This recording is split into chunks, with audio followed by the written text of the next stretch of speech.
అందరికీ ఆత్మీయ నమస్కారాలు. మాతృదేవో భవ, పితృదేవో భవ, ఆచార్య దేవో భవ. మనకు ఇంత చక్కటి జ్ఞానాన్ని అందించిన బ్రహ్మర్షి పితామహ పత్రిజీ గారికి, రమణ మహర్షుల వారికి, మహావతార్ బాబాజీ గారికి, సమస్త గురుమండలానికి, మాతకు, ప్రకృతి మాతకు, ఈశ్వరాలు అందరికీ కూడా ఆత్మ నమస్కారాలు. ఎడ్యుకేషన్ అందించిన రంగనాథ్ సార్ గారికి ఆత్మ నమస్కారాలు. మహావతార్ ఫౌండేషన్ లో 535వ రోజు క్లాస్కు అందరికీ స్వాగతం అండి. ఈరోజు మనకు ధర్మో రక్షితి రక్షిత అనే అద్భుతమైన అంశము. ఈ అంశాన్ని మనకు సీనియర్ పిల్లల మాస్టర్ నాగాంజనేయ స్వామి గారి ద్వారా తెలుసుకోబోతున్నాము.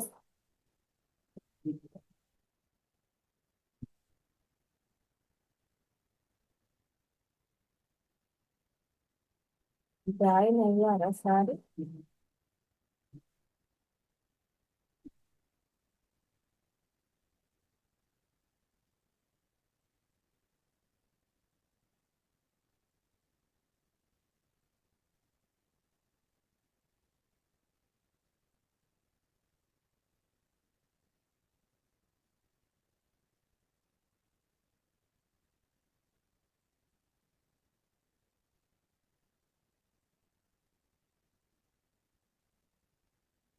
ఒక నిమిషం వెయిట్ చేద్దాము. సార్ వచ్చారు, తప్పకుండా కాల్ చేస్తాను.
సార్ వస్తున్నారండి.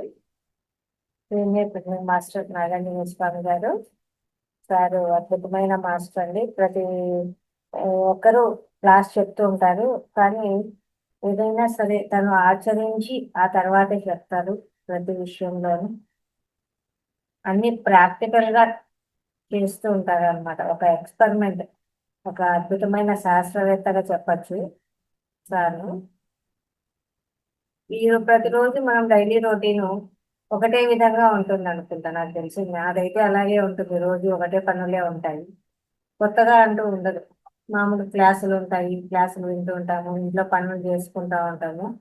లేచినప్పటి నుంచి ఒకలాగే నడుస్తూ ఉంటుంది. కానీ సార్ అలా ఉండదు అనమాట. ఒక రోజు ఉన్నట్టు ఒక రోజు ఉండదు. అంటే ఎక్స్పెరిమెంట్స్ అలా చేస్తూ ఉంటారు.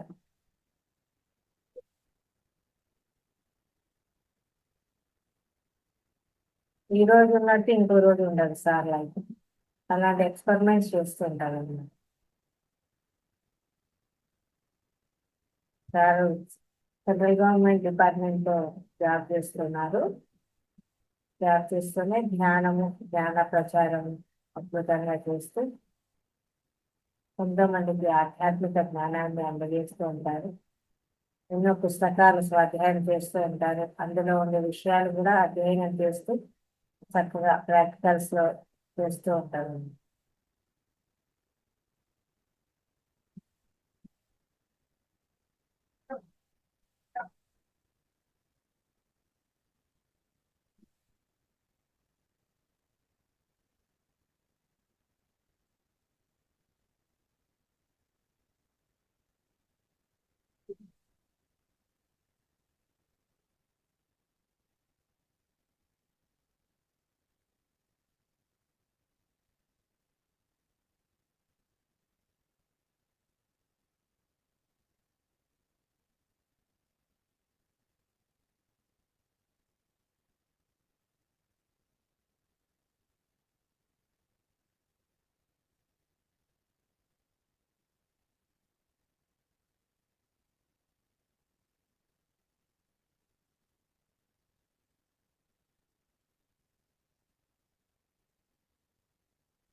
నమస్తే సార్. ఎస్ మాస్టర్ సార్ క్లాస్కి జాయిన్ అయ్యారు. సీనియర్ పిరమిడ్ మాస్టర్, ఆధ్యాత్మిక శాస్త్రవేత్తగా చెప్పచ్చు. అలాగే గవర్నమెంట్, సెంట్రల్ గవర్నమెంట్ జాబ్ చేస్తున్నారు సారు. ప్రతి విషయంను కూడా ప్రాక్టికల్ గా చేస్తూ ఉంటారనమాట.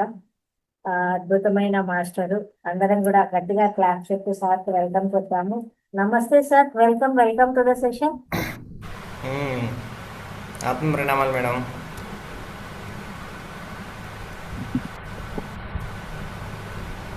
వాయిస్ క్లియర్గా ఉందా మేడం నాది? కొంచెం డిస్టర్బెన్స్ ఉంది సార్. ఒక్క నిమిషం. Voice removal.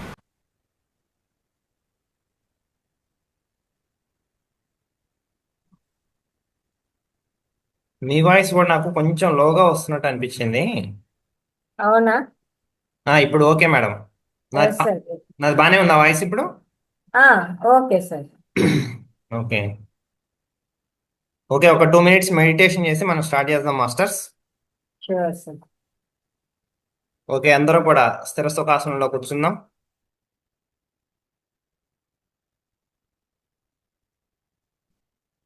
ఎక్కడ ఉన్న వాళ్ళు అక్కడే హాయిగా ప్రశాంతంగా ఫోన్లు పక్కన పెట్టి కళ్ళజోడు తీసి కింద పెట్టి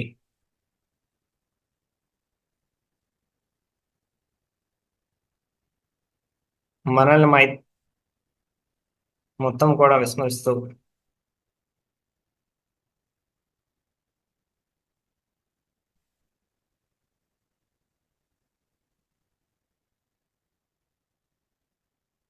ఒక 2 నిమిషాలు అద్భుతమైనటువంటి వర్తమాన క్షణంలో ఉన్నటువంటి ఈ యొక్క శక్తులతో అనుసంధానం అవుదాం మాస్టర్స్.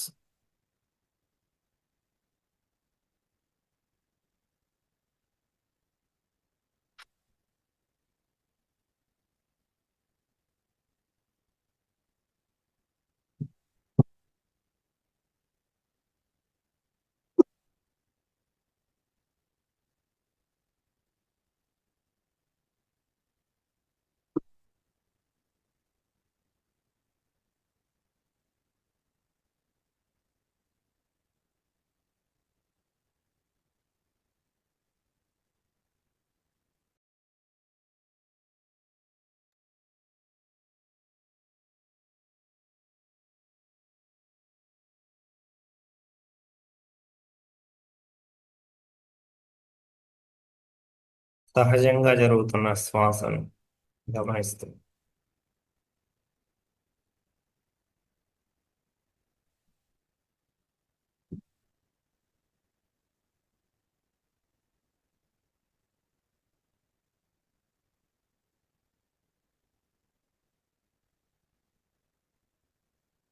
మన లోపలికి మనం ప్రయాణం మాస్టర్స్.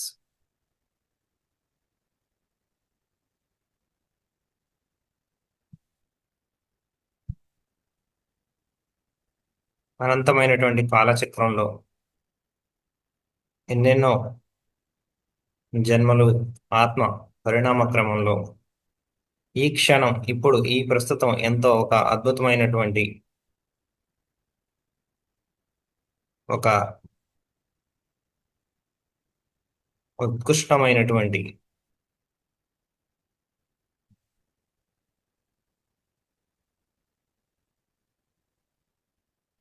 స్థితి మాస్టర్స్. అలాంటి అద్భుతమైనటువంటి ప్రస్తుతంలో ఈ క్షణంలో మనందరం కూడా మనతో మనం అందరం కూడా ఏకీకృతం అవుతూ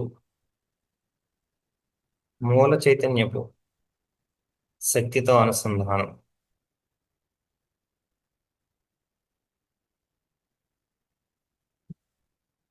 శరీరం నేను కాదు అన్నటువంటి స్పృహతో, మనసు నేను కాదు అన్నటువంటి ఒక ఎరుకతో,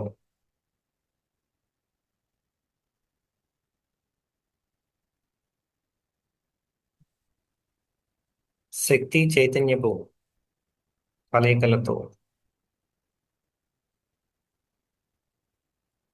ఈ క్షణంలోని సృష్టి స్థితి లయముగా ఏకకాలంలో అనంతంగా విస్తరించి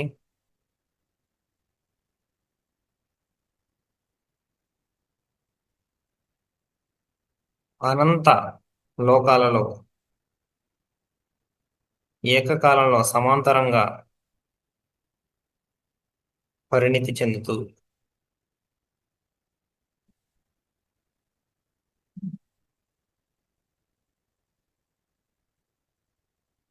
సమస్త అనుభవాల జ్ఞానాన్ని నిబిడీకృతం చేసుకుంటూ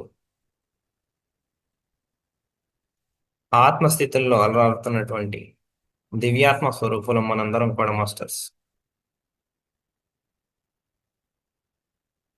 ఎన్నెన్నో జన్మలుగా గాఢ నిద్రలో ఉంటున్నటువంటి మనందరం కూడా ఈ అద్భుతమైనటువంటి చైతన్య శక్తుల కలయికతో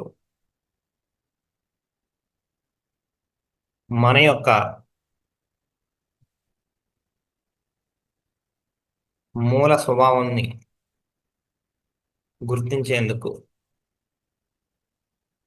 ఎరుకతో చేసేటువంటి ఒక అద్భుతమైనటువంటి ప్రయత్నం ఈ యొక్క ధ్యానం.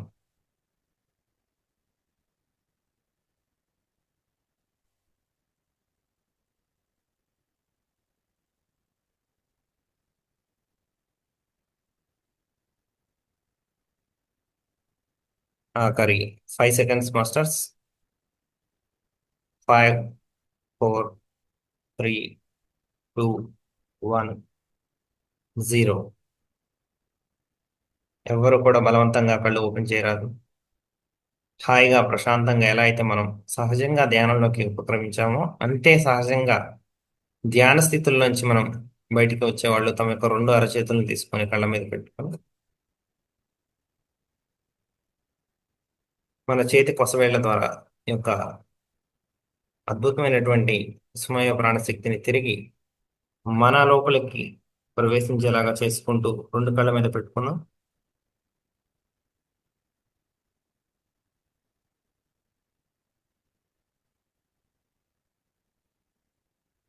చిన్న చిన్నగా అరచేతులు చూస్తూ బయటకు వద్దాం మాస్టర్స్.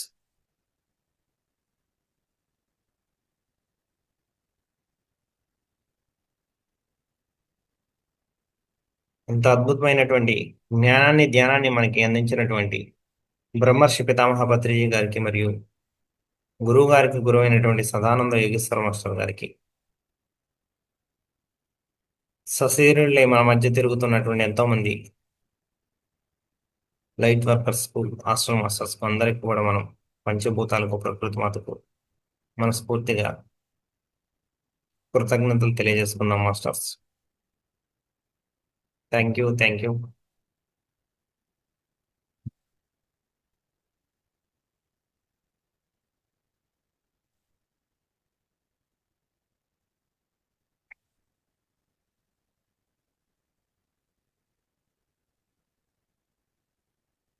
మనకి రాత్రిపూట సబ్జెక్ట్ జరిగేటప్పుడు చాలా మత్తుగా ఉంటుంది కాబట్టి ప్రతి ఒక్కళ్ళు కూడా ఎవరైతే సహజమైనటువంటి స్థితిలోకి వచ్చారో వాళ్ళందరూ కూడా కళ్ళు తెరిచి వినండి.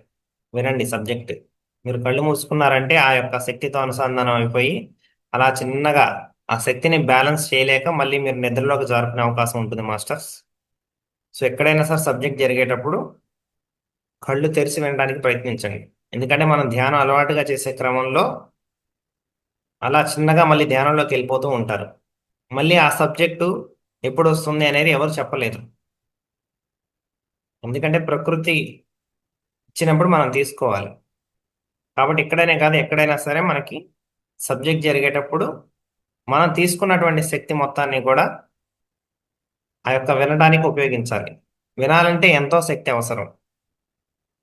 ఓకే మాస్టర్స్, ఈరోజు మనం ఎంచుకున్నటువంటి అంశం ఏంటంటే ధర్మో రక్షతి రక్షితః అనేటువంటి ఒక గొప్ప అద్భుతమైనటువంటి అంశాన్ని మనం ఎంచుకున్నాం మాస్టర్స్. దీని గురించి ప్రతి ఒక్కళ్ళు కూడా అర్థం చేసుకోవాల్సినటువంటి అవసరం చాలా ఉంది. ఆధ్యాత్మికంగా మనం ఈ యొక్క భూక్షేత్రంలో మనం ఎదగాలంటే ఏంటంటే విషయం మీద అవగాహన చాలా అవసరం. ఎందుకంటే మనం ఏదైనా సరే చిన్నప్పటి నుంచి పుట్టి పెరిగినప్పుడు ప్రతిదీ కూడా మనకి విషయ జ్ఞానము ఒక భాష ద్వారా కానీ, అంటే మెయిన్ మనకి భాష ద్వారానే అర్థమవుతుంది. తల్లిదండ్రుల నుంచి వచ్చినటువంటి భాష. వాళ్ళు తెలుగు మాట్లాడుతున్నారు అనుకోండి, తెలుగులో వాళ్ళు ఏదైతే చెప్తారో వాళ్ళ పరిధిలో, అంటే ఇప్పుడు మన ఉన్న తల్లిదండ్రులు ఎవరైతే ఉన్నారో వాళ్ళు బాగా చదువుకొని ఉన్నారనుకోండి, వాళ్ళు మీకు కొంచెం ఎక్కువగా చెప్తూ ఉంటారు. అంటే ఈ పదాలు ఆ పదాలు అంటే భాష ఎక్కువగా నేర్పించుకుంటూ చిన్నగా మనకు చిన్నప్పుడు బాగా అర్థమవుతూ ఉంటాయి. అదే వాళ్ళు చదువుకోలేదనుకోండి, వాళ్ళు వాడే పదాలు కానీ నార్మల్గా అంటే సామూహికంగా ఏంటి, వాళ్ళు బతుకు తెరువు కోసం ఏదైతే సాధారణంగా వాడుకుంటూ ఉంటారో సమాజంలో చిన్న చిన్న భాష పదాలు కానీ అవి మాత్రమే ఉంటాయి, కానీ దానికి మించినటువంటి జ్ఞానానికి సంబంధించిన పదాలు మీరు వినలేదు వాళ్ళ ఇళ్లలో. చదువుకున్న వాళ్ళు ఏంటంటే వాళ్ళు ఎక్కడో ఒక చోట చదువుకున్నటువంటి అంశాన్ని బట్టి వాళ్ళు చేస్తున్నటువంటి ఉద్యోగాన్ని బట్టి కొత్త కొత్త పదాలు వింటూ, ఎందుకంటే పిల్లలుగా మనం పెరిగే క్రమంలో ఏమవుతుందంటే ఏదైనా కొత్త పదం విన్నప్పుడు మనకు తెలియనప్పుడు అటుగా మనం మక్కువ చూపి అలా నేర్చుకునే అవకాశం ఉంటుంది. కాకపోతే ఇక్కడ ఏంటంటే ఆధ్యాత్మికం అనేది అన్నిటికీ అతీతంగా ఉంటుంది. అంటే మీరు నేర్చుకున్నటువంటి భాషకి, అది తెలుగు అవ్వచ్చు, హిందీ అవ్వచ్చు, ఇంగ్లీష్ అవ్వచ్చు, కానీ మీరు నేర్చుకున్నటువంటి భాషకి అతీతంగా ఉంటుంది ఆ భావం. ఎవరైతే ఆధ్యాత్మికంగా ప్రయాణం చేసి అనుభవం పొందుతారో వారు మాత్రమే దా పదానికి గలటువంటి లోతైనటువంటి గాఢమైనటువంటి అర్థాన్ని మీకు ఇవ్వగలుగుతారు. సో ఇక్కడ ఏంటంటే మనకి ఎప్పుడులాగా ఇంటరాక్టివ్ గా ఎవరైనా నేను క్వశ్చన్ అడిగినప్పుడు చెప్పొచ్చు మాస్టర్స్, మీకు ఏదైతే అర్థమవుతుందో నేను అడిగినప్పుడు చెప్పొచ్చు. ఎవరైనా తెలియకపోతే ఓకే, నో ప్రాబ్లం. కాకపోతే ఏంటంటే మనం ఎప్పుడైతే చెప్తామో అప్పుడే మనకు తెలిసిద్ది మనకి ఏంటి తెలుసు అనేది. ఇప్పుడు నేను ఒక ప్రశ్న వేసినప్పుడు మీరు చెప్పినప్పుడు అప్పుడు మాత్రమే మీకు అర్థమైద్ది మనకేం తెలుసు మనకేం తెలియదు అనేది. మనము ఎంతో ప్రిపేర్ అవుతాం ఎగ్జామ్కి, మాస్టర్ ఎగ్జామ్ పెట్టలేదు అనుకోండి, తెలిసిద్దా మనకి? తెలియదు కదా. సంవత్సరం అంతా మనం చదువుతాం, లాస్ట్లో ఎగ్జామ్ పెడతారు. ఎందుకు పెడతారంటే నీకేం తెలుసు తెలుసుకోవడం కోసం నీకు పెడతారు. మాస్టర్ పెట్టేది కూడా నీకోసమే పెడతాడు, అది కూడా నువ్వు ప్రిపేర్ అయ్యి కాబట్టి పెడతాడు. అట్లాగే ఇక్కడ కూడా ఏంటంటే మనకి ఆధ్యాత్మిక క్రమంలో వెళ్ళేటప్పుడు చిన్నప్పటి నుంచి నేను చేసినటువంటి రీసెర్చ్లో కనుక్కున్నటువంటి ఒక విషయం ఏంటంటే భాష మీద పట్టు లేకపోవడం వల్ల ఏమైతుందంటే మనకి పదాల దగ్గర కన్ఫ్యూజ్ అయిపోతూ ఉంటాం మనం. ఓకే. సో ఇక్కడ ఏంటంటే మనకి ఇన్నర్గా ఒక సబ్జెక్ట్ వస్తూ ఉంటుంది, బయట ఆ పుస్తకాలు ఒకలాగా ఉంటుంది, మళ్ళీ దాన్ని సగం సగం అర్థం చేసుకున్న వాళ్ళు సగం సగంగా ఒక్కోసారి చెప్తూ ఉంటారు. కథ అతీతంగా కూడా కొన్ని కొన్ని రహస్యాలు ఉంటాయి కొన్ని కొన్ని పుస్తకాలు. అందుకని మీరు కొన్ని పుస్తకాలు చూసుకుంటే మేడం బ్లావెట్స్కీ గారు సీక్రెట్ డాక్టరేట్ అని చెప్పేసి ఒక పుస్తకం ఉంటుంది, అది ఎవరికి అర్థం కాదని చెప్తారు. అవి 4 పుస్తకాలుగా సిరీస్గా రాశారు మాస్టర్ ఆర్కే గారు, అవి నా దగ్గర ఉన్నాయి. అది చదివినప్పుడు నాకు ఒక్కొక్క సెంటెన్స్ ఒక్కొక్క దాన్ని నేను సుమారుగా ఒక 6-7 సార్లు చదవాల్సి వచ్చేది. ఒక్కొక్క దాన్ని ఒక్కొక్క లైన్ 6-7 సార్లు చదివినా కూడా అసలు ఏం రాశారనేది బుర్రకు ఎక్కేది కాదు అది. ఎందుకంటే దానికి చాలా లోతైనటువంటి తెలుగే, అన్ని భాష తెలుగే, కానీ అది ఎందుకు అర్థం కాదంటే మనకి ఆ పదాల వెనక మనం మర్మం ఏంటో పట్టుకోవాలంటే ఏంటంటే మనకి ప్రతి ఒక్క ఆ అనుభవం కావాలి మనకి. నేను ఎందుకు చెప్తున్నానంటే మనకి ఇన్నర్గా ఎప్పుడు మెసేజెస్ వస్తాయి అంటే మనం విన్నది వేరు, మనం చదువుకున్నది వేరు, మనకు వచ్చే మెసేజెస్ వేరుగా ఉంటాయి. మనం ఎప్పుడు దీనికి సంసిద్ధంగా ఉండాలంటే ఇప్పుడు మనం రెడీ చేసుకున్నాం ఎలాగంటే ఒక సబ్జెక్ట్ చెప్పుకోవాలనుకోండి, ఇప్పుడు మనం ధ్యానం చేసాం ఒక 2 నిమిషాలు, రెడీగా మనం రెడీ చేసుకున్నాం, మనం ప్రిపేర్ చేసుకున్నాం. అలాగే నేను చెప్పే సబ్జెక్ట్ ఏంటంటే ధర్మో రక్షత రక్షత అంటే తెలుసుకుంటాం మనం. కానీ ఒక సబ్జెక్ట్ ఎలా వస్తుంది మీకు అంటే ఒక సబ్జెక్ట్ మీకు ఎలా అర్థమవుతుంది అంటే మీరు నేర్చుకున్నంతా వదిలేయాలి ఫస్ట్. మనం చిన్నప్పుడు అంతా నేర్చుకున్న దానంతా తీసుకెళ్లి అటక మీద పెట్టినప్పుడు మీరు ఖాళీగా ఉన్నప్పుడు మాత్రమే మీలోకి కొత్త సబ్జెక్ట్ అనేది వస్తుంది. మీరు ఎంటీగా ఉన్నప్పుడు మనం తెలిసినట్టుగానే మనం ఎప్పుడు కూడా ఉండి ఉంటే ఆ కొత్త సబ్జెక్ట్ రావడానికి ఆస్కారం ఉండదు. సో ఎప్పుడు కూడా మనం ఏంటంటే అలర్ట్గా ఉండాలి, కొత్తగా రెడీగా ఉండాలి, కొత్త కొత్త సబ్జెక్ట్ వస్తూ ఉంటుంది మన లోపలికి. సో ఇప్పుడు మనకి ఫస్ట్ నాకు తిరుమలకి వెళ్ళినోళ్ళు ఇప్పుడు మన జూమ్లో ఇప్పుడు వింటున్న వాళ్ళు నాకు తెలిసి అందరూ కూడా ఆల్మోస్ట్ తిరుపతి అయితే వెళ్ళే ఉంటారు కదా. వెళ్ళారు అందరూ. ఉమ్. తిరుమల వెళ్ళినప్పుడు మనకి ఒక చోట నుంచి ఆంజనేయ స్వామి గుడి ఉంటుంది అక్కడ. అక్కడి నుంచి మనం నుంచొని చూస్తూ ఉంటే మెయిన్ గుడి వైపు ఒక చిన్న బోర్డు పెట్టి ఉంటది, ధర్మో రక్షతి రక్షిత అని. చూసారా? తిరుమలలో తిరుగుతున్నప్పుడు ఒకసారి నేను అట్లే బయట పైనుంచి ఇట్లా చూస్తా ఉంటే నాకు అది కనపడ్డది, ధర్మో రక్షతి రక్షిత అని వచ్చింది. ఓకే, అది అయిపోయింది, అక్కడ చూశాను వదిలేశాను నేను. తర్వాత వెళ్ళి ఎక్కడ కూర్చుంటే నాకు ఆ సబ్జెక్టు ఏమొచ్చిందంటే జనరల్గా ధర్మో రక్షతే రక్షిత అంటే ఏంటి మీనింగ్?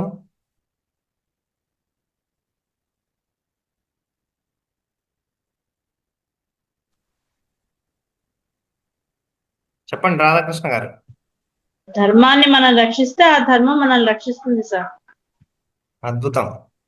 ఓకే. అదే ఉమ్. అవును సార్. ఇదైతే అందరికీ తెలుసు కదా. అవును సార్. ఉమ్. సరే, నేను ఒక ప్రశ్న అడుగుతానండి. ఇప్పుడు ఇంటికి ఒక పెద్ద ఉన్నాడు అనుకోండి.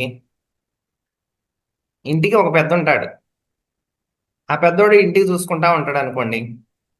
ఓకే. రక్షించేవాడు ఎవడు? ఇంటికి పెద్ద. ఓకే. నాకు వచ్చిన ఫస్ట్ డౌట్ ఏంటంటే, నువ్వు పెద్దోడిని రక్షిస్తే పెద్దోడు నేను రక్షిస్తాడంటే దాని అర్థం ఏంటి?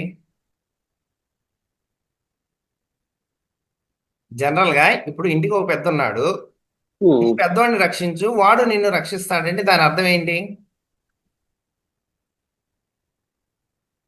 నాకు వచ్చిన ఫస్ట్ డౌట్ ఏంటంటే, ధర్మాన్ని నువ్వు రక్షిస్తే ధర్మం నిన్ను రక్షిస్తుంది అంటున్నారు కదా.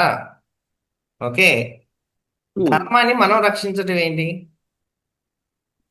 ఫస్ట్ డౌట్ నాకు నాకు అంటే ఫస్ట్ నాకు ఆ సబ్జెక్ట్ అలా వచ్చింది, కానీ తర్వాత తర్వాత ఇన్నర్గా నేను చెప్తాను ఎందుకు వచ్చింది ఏంటి అనేది కూడా మొత్తం.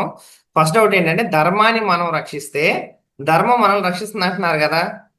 సో ఇదేంటి నాకు అర్థం కాలేదు. ధర్మాన్ని మనం రక్షించడం ఏంటి, తిరిగి అది మనల్ని ఎలా రక్షించింది? ఫస్ట్ ఏంటంటే, నువ్వు ధర్మం తనను తానే రక్షించుకోకపోతే మనల్ని ఎలా రక్షించింది? ఇది మనం రక్షించేది మనల్ని ఎలా రక్షించింది అనేది ఫస్ట్ వచ్చిన డౌట్ నాకు. ఇది అర్థమైంది ఈ క్వశ్చన్. ఓకే. అంటే అప్పుడు దాకా ఉన్నటువంటి జనరల్ గా మనం అర్థం చేసుకునేది ఏంటి, ధర్మాన్ని మనం రక్షిస్తే ధర్మాన్ని రక్షిస్తుంది అన్నది పోయింది, ఎగిరిపోయింది. ఒకేసారి ఒక డౌట్ వచ్చింది ఏంటంటే, ధర్మాన్ని మనం రక్షిస్తే అది మనల్ని ఎలా రక్షించింది అంటే, ధర్మం అదే కాపాడుకోకపోతే మనల్ని ఎలా కాపాడింది? ఇది ఫస్ట్ డౌట్ నాకు వచ్చింది. రెండో డౌట్ వచ్చింది ఏంటంటే, మనకి అసలు ధర్మం అంటే ఏంటి? అసలు ధర్మం అంటే ఏంటో తెలిస్తే నువ్వు ధర్మాన్ని నువ్వు రక్షించాలా, ధర్మం నిన్ను రక్షించిందా తర్వాత తెలిసింది మనకి కాన్సెప్ట్. అవునా? అసలు మనకి ధర్మం అంటే ఏంటో తెలియదు ఫస్ట్ కాన్సెప్ట్. అప్పుడు నాకు అర్థమైన విషయం ఏంటంటే, మనకి ధర్మం అనే కాన్సెప్ట్ తెలియదు. అసలు ఇది ఎందుకు వచ్చింది మనకి? మనం చెప్పుకునేటువంటి సబ్జెక్టులు ఇప్పుడు పత్రి సార్ ఏం చెప్తాడు? అహింసో పరమో ధర్మ. అవునా? మనం చెప్పే దాంట్లో వెజిటేరియనిజం అందరికీ పంచుతా ఉంటాం. దాంట్లో ఏంటంటే అహింస అనేది అన్నిట్లో ధర్మాల కల్లా పరమధర్మం అని చెప్పారు. అవునా? అవును సార్. సో ఇక్కడ ఈ పదాన్ని చాలా విరివిగా వాడుతూ ఉన్నారు, ధర్మం అనే పదాన్ని. శ్రీకృష్ణుడు, నేను ఈ జాబ్ ఏదైతే జాబ్ నాకైతే ఇప్పుడు వచ్చిందో, ఈ జాబ్కి ప్రిపేర్ అయ్యేటప్పుడు నేను ఎగ్జామ్కి ప్రిపేర్ అయ్యే ముందు రోజు మహాభారతం చూసేవాడిని. రోజుకో చాప్టర్ అన్నం తినేటప్పుడు. అది చూసేటప్పుడు మహాభారతం కొన్ని చాప్టర్లు అయిన తర్వాత శ్రీకృష్ణుడు ఎంటర్ అవుతూ ఉంటాడు అనమాట. శ్రీకృష్ణుడు మహాభారతంలోకి ఎంటర్ అవుతాడు. ఆ ఎంటర్ అయ్యేటప్పుడు ఒక మెసేజ్ ఉంటుంది అనమాట. శ్రీకృష్ణుడు మహాభారతంలోకి ఎందుకు ఎంటర్ అవుతానని చెప్తాడు. ఏం చెప్తాడంటే శ్రీకృష్ణుడు, మనకు ఒక శ్లోకం కూడా ఉంటది, ధర్మ సంస్థాపనార్థాయ సంభవామి యుగే యుగే. అవునా కాదా? అంటే ఏంటి? అవును సార్. ధర్మాన్ని పునర్నిర్మాణించడానికి, అంటే మనం మళ్ళీ పడిపోయినటువంటి ధర్మాన్ని మళ్ళీ తీసుకొని రావటానికి అన్ని యుగాల్లో నేను వస్తానని చెప్పాడు అక్కడ. ఓకే. సత్యం అనేది ఒకటే ఉంటుంది, ధర్మం అనేది మారుతూ ఉంటుంది. ఇదే కదా మన సబ్జెక్టు. సత్యం అనేది ఒకటే, ధర్మం అనేది కాలానికి అనుగుణంగా మారుతూ ఉంటుందని చెప్తాడు. అక్కడ ఏంటంటే, కృష్ణుడు ఎంటర్ అయ్యేటప్పుడు మహాభారతంలో ఎవరికి వాళ్ళకి తెలిసిందే ధర్మం అని పెట్టుకుంటారన్నమాట. ఆ టైంలో భీష్మ పితామహుడు ఒక ప్రతిజ్ఞ చేసి, ఓకే, కౌరవుల వైపు నేను హస్తినాపురం అది ఉంటుంది కదా రాజ్యం, నేను దానికి ఎప్పుడు కూడా నిలబడి ఉంటాను నా జీవితాంతం అని చెప్పి ఒక మాట ఇస్తాడు. ఏం జరిగినా సరే, ఎన్ని అన్యాయాలు జరుగుతున్నా సరే, నేను ఇచ్చిన మాట తప్పకూడదు కదా అని చెప్పేసి భీష్మ పితామహుడు ఎప్పుడు కూడా అటే ఉంటాడు వాళ్ళకల్లే. అంటే ఇప్పుడు ఏంటి, అక్కడ ఎన్ని అన్యాయాలు జరుగుతున్నా సరే నీ మాట ఇచ్చా కదా అంటే, నా సొంతంగా ఇప్పుడు ఆయన ఏం చేస్తున్నారంటే, నేను ఇచ్చిన మాట తప్పుతుందేమో అన్న దాంట్లోనే ఆలోచిస్తున్నారు. కానీ భీష్మ పితామహుడు ఇది తప్పితే ఏంటి అనే దానికి వెళ్ళట్లేదు బయటికి. అప్పుడు శ్రీకృష్ణుడు లాస్ట్ లో చెప్తాడు అనమాట ఇవన్నీ కూడా. కురుక్షేత్ర యుద్ధం జరిగేటప్పుడు అందరికీ ఒకటి చెప్తా ఉంటాడు, అసలు ఏం చేశారు మీరు అందరూ అని చెప్పేసి. అసలు ధర్మం దేని మీద ఆధారపడి ఉంటుంది అని చెప్తాడు అనమాట. ధర్మం అనేది కరుణ మీద ఆధారపడి ఉంటుంది, అది దానికి పునాది అని చెప్పేసి చెప్తా ఉంటాడు. ఇది జనరల్ గా జరిగేటువంటి సబ్జెక్ట్ ధర్మం గురించి. ఓకే. సో మనకి తెలిసింది ఏంటంటే, కొన్ని కొన్ని సబ్జెక్టులు చెప్తాను మీకు ధర్మం గురించి, ఎక్కడెక్కడ ఎలా ఎలా వస్తుందని చెప్పేసి. ఓకే. ధర్మము మనకి ఇప్పుడు పత్రి సార్ చెప్పినట్టు అన్ని ధర్మాల్లో కల్లా పరమధర్మం ఏంటిది మనకి? అహింస. ఓకే, ఇది ఒక సబ్జెక్టు. ఇక్కడికి వచ్చేసి శ్రీకృష్ణుడు అన్ని యుగాల్లో మనకి ధర్మం ఎప్పుడైతే పడిపోతుందో ధర్మాన్ని పునర్నిర్మించడానికి ఆయన వస్తా అని చెప్పాడు. ఇది రెండో సబ్జెక్ట్. ఓకే, ఈ రెండిట్లో కూడా నాకు ఆన్సర్ దొరకలేదు ఎక్కడ. ఇవి రెండు జనరల్ గా ఉన్నాయి. కాదు, ఈ రెండింటికి అతీతంగా శ్రీకృష్ణుడు ఒక సబ్జెక్ట్ చెప్పాడు, ఇంకోటి కూడా. అసలు ధర్మం అంటే ఏంటి అని చెప్పాడు ఒక చోట సబ్జెక్ట్. అసలు ధర్మం అంటే ఏంటి అని చెప్పాడు ఒక చోట సబ్జెక్ట్. ఏంటంటే అది నీ ఆత్మ వైపు. ఏంటిది? నీ ఆత్మ వైపు అనంతమైనటువంటి సత్యం ఉంది చూసారా, ఏదైతే మూల సత్యం ఉందో, ఈ మూల సత్యం వైపు ఏదైతే నిన్ను నడిపించిద్దో, అక్కడ ఎలా చెప్తాడంటే ఈశ్వరుడి కింద చెప్తాడు అన్నమాట. ఈశ్వరుడి వైపు నేను ఏదైతే తిప్పుతుందో, ఈశ్వర తత్వం వైపు నేను ఏదైతే తిప్పుతుందో, నీ యొక్క అనంత తత్వం వైపు ఏదైతే నేను నడిపిస్తుందో అదే ధర్మం అని చెప్తాడు శ్రీకృష్ణుడు. అర్థమైందా? అంటే ధర్మం ఏంటంటే అల్టిమేట్లీ అంటే అంటే లాస్ట్ చివరికి ఇచ్చిన డెఫినేషన్ అనమాట. అది ఏంటంటే నిన్ను నీ యొక్క ఆత్మతత్వం వైపు తీసుకువెళ్ళేదే ధర్మం అని చెప్పారు. ఇది అసలు పాయింట్. ఇక్కడ కాన్సెప్ట్ అర్థమైంది కదా, ఇది అసలు పాయింట్. సో ఇప్పుడు పోతే మనకి లాస్ట్ టైం మనకి ఒక మేడం అడిగారు, ఒక చిన్నపిల్లవాడి గురించి అడుగుతూ, సార్ మరి చిన్నపిల్లవాళ్ళు ఎంత ఇట్లా అలా చేస్తుంటారు కదా, వాళ్ళకి చెప్పడం ధర్మమా కాదా అని అడిగారు నన్ను లాస్ట్ క్లాస్లో వచ్చినప్పుడు. ఒకసారి చిన్నపిల్లవాళ్ళు అలా చేస్తూ ఉంటారు, ఇది చేస్తారు, అది చేస్తారు, వాళ్ళకి చెప్పొచ్చు చెప్పకూడదు ఇట్లా అని చెప్పేసి మహితా మేడం అడిగారు.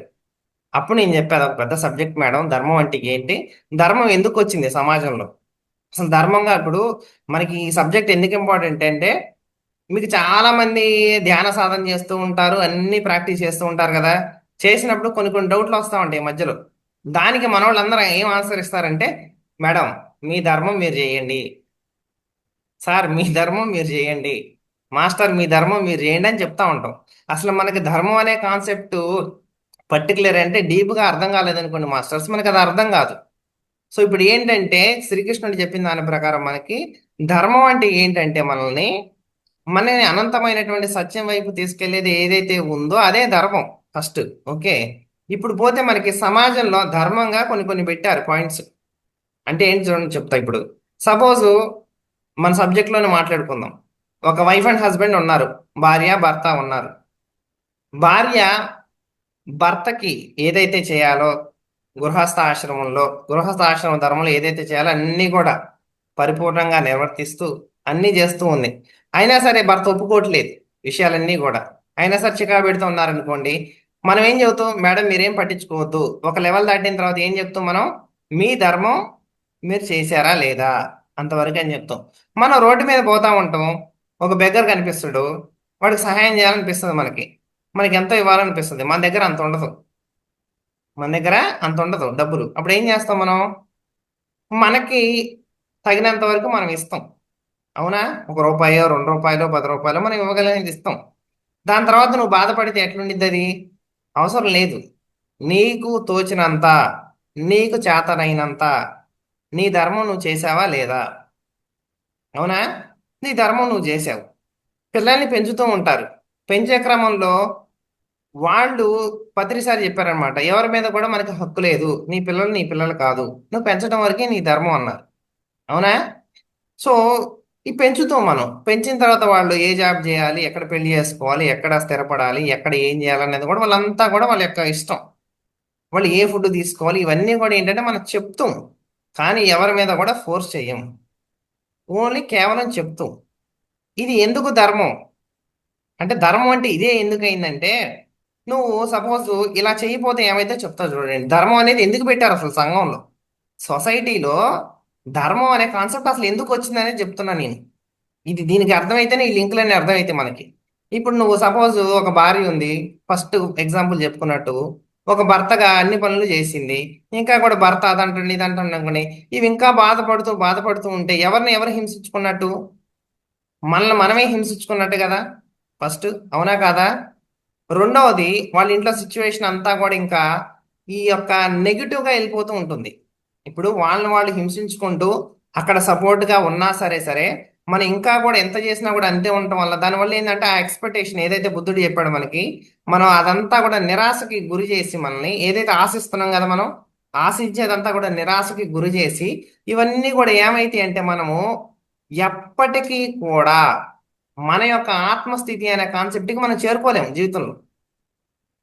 అసలు నువ్వు ఆ బంధం పెట్టుకుంటే ఇప్పుడు అంతా చేసి నువ్వు మీ సార్కి అంతా చేశారు, ఒక మేడం ఉన్నారు, ఆ సార్కి అంతా చేశారు, అయినా సరే వాళ్ళ సార్ అన్నీ ఉన్నాడు, ఈ మేడం పట్టించుకుంటా ఉంటే జీవితం అంతా కూడా ఇక్కడ ఈ బంధంలోనే కరిగిపోద్ది. కానీ ఇంకా లోపలికి తనని తాను తెలుసుకునేటువంటి స్థితి ఎప్పటికీ రాదు వాళ్ళకి.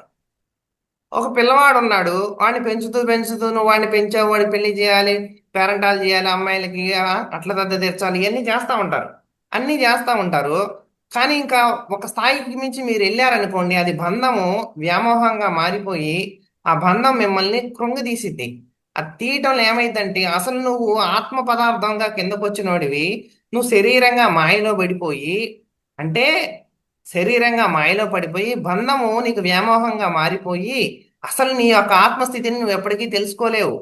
ధర్మం అనేది ఒకటి లేకపోతే సమాజంలో, ధర్మం అనేది ఎవరికి ఎందుకు పెట్టారంటే నిన్ను నువ్వు ఆత్మస్థితిలో పైనుంచి కిందకు వచ్చేటప్పుడు నిన్ను నువ్వు కాపాడుకోవడం కోసం నువ్వు పెట్టుకున్నటువంటి రూల్స్ ఇవన్నీ. ధర్మం అనేది నీకు ఏది తెలియనప్పుడు, ఫస్ట్లో నాకు స్టార్టింగ్లో కాల్స్ చేసినప్పుడు చాలా మంది నన్ను అడిగేవాళ్ళు, అన్నీ సందిగ్ధంగా ఉంది, నాకు అసలు ఏం చేయాలో తెలియట్లేదు, నాకు ఏం చేయాలో పాల్పోవట్లేదు ఈ సిచ్యువేషన్ అన్నప్పుడు నేను చెప్పాను, ఏం అవసరం లేదు, నీ ధర్మం ఏంటో నువ్వు అది చేసి వదిలేయని చెప్తా. నీ ధర్మం ఏంటో నువ్వు చేసి దాన్ని వదిలేసేయని చెప్పేవాడిని. ఈ ధర్మం అనే కాన్సెప్ట్ ఎలా రూపుదిద్దారంటే సంఘంలో, అది ఒక సిచ్యువేషన్ అయినా అయి ఉండొచ్చు, ఒక పరిస్థితి అయి ఉండొచ్చు, ఇంట్లో పరిస్థితి అయినా అయి ఉండొచ్చు, ఒక బంధం అయి ఉండొచ్చు, ఒక వ్యామోహం ఏదైనా అయి ఉండొచ్చు.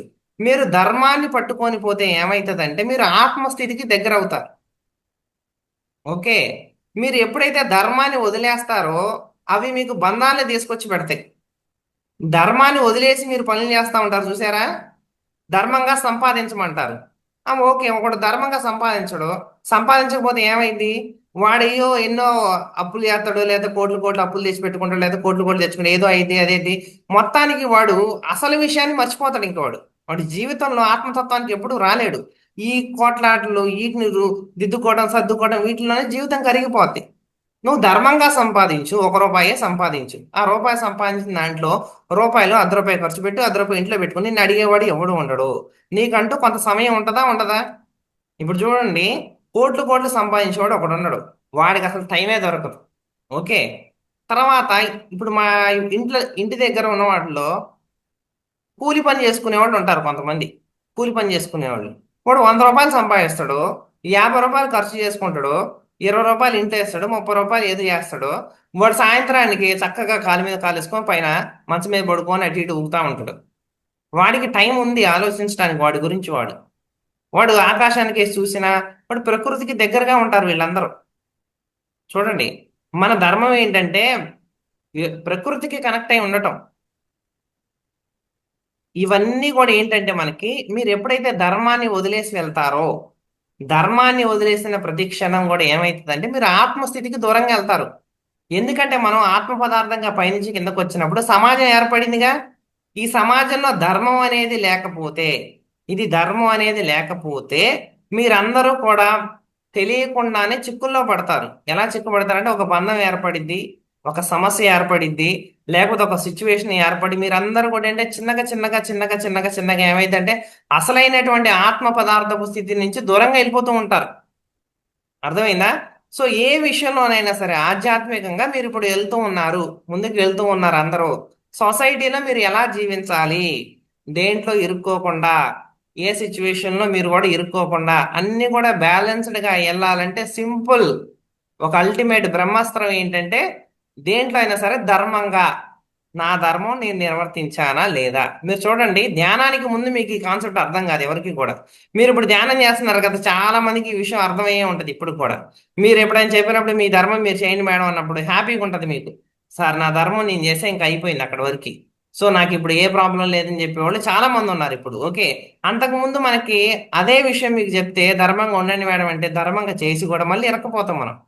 ఏంటి ధర్మంగా చేస్తారు అంటే ఎట్లా, రోడ్డు మీద పోయేటప్పుడు ఒకడు ఉంటాడు, వాడికి ₹1 మనం దానం చేస్తారు, కానీ పీకుతా ఉంటుంది వీడికి మనసు మళ్ళీ, ఏంటి ఇంకా చేయాలని చెప్పేసి వీడు అప్పు చేసి తీసుకొచ్చి పెట్టిండు అనుకో, అప్పుడు ఏమంటారు, తలకి మించిన దానం చేయరాదంటారు. అవునా కాదా?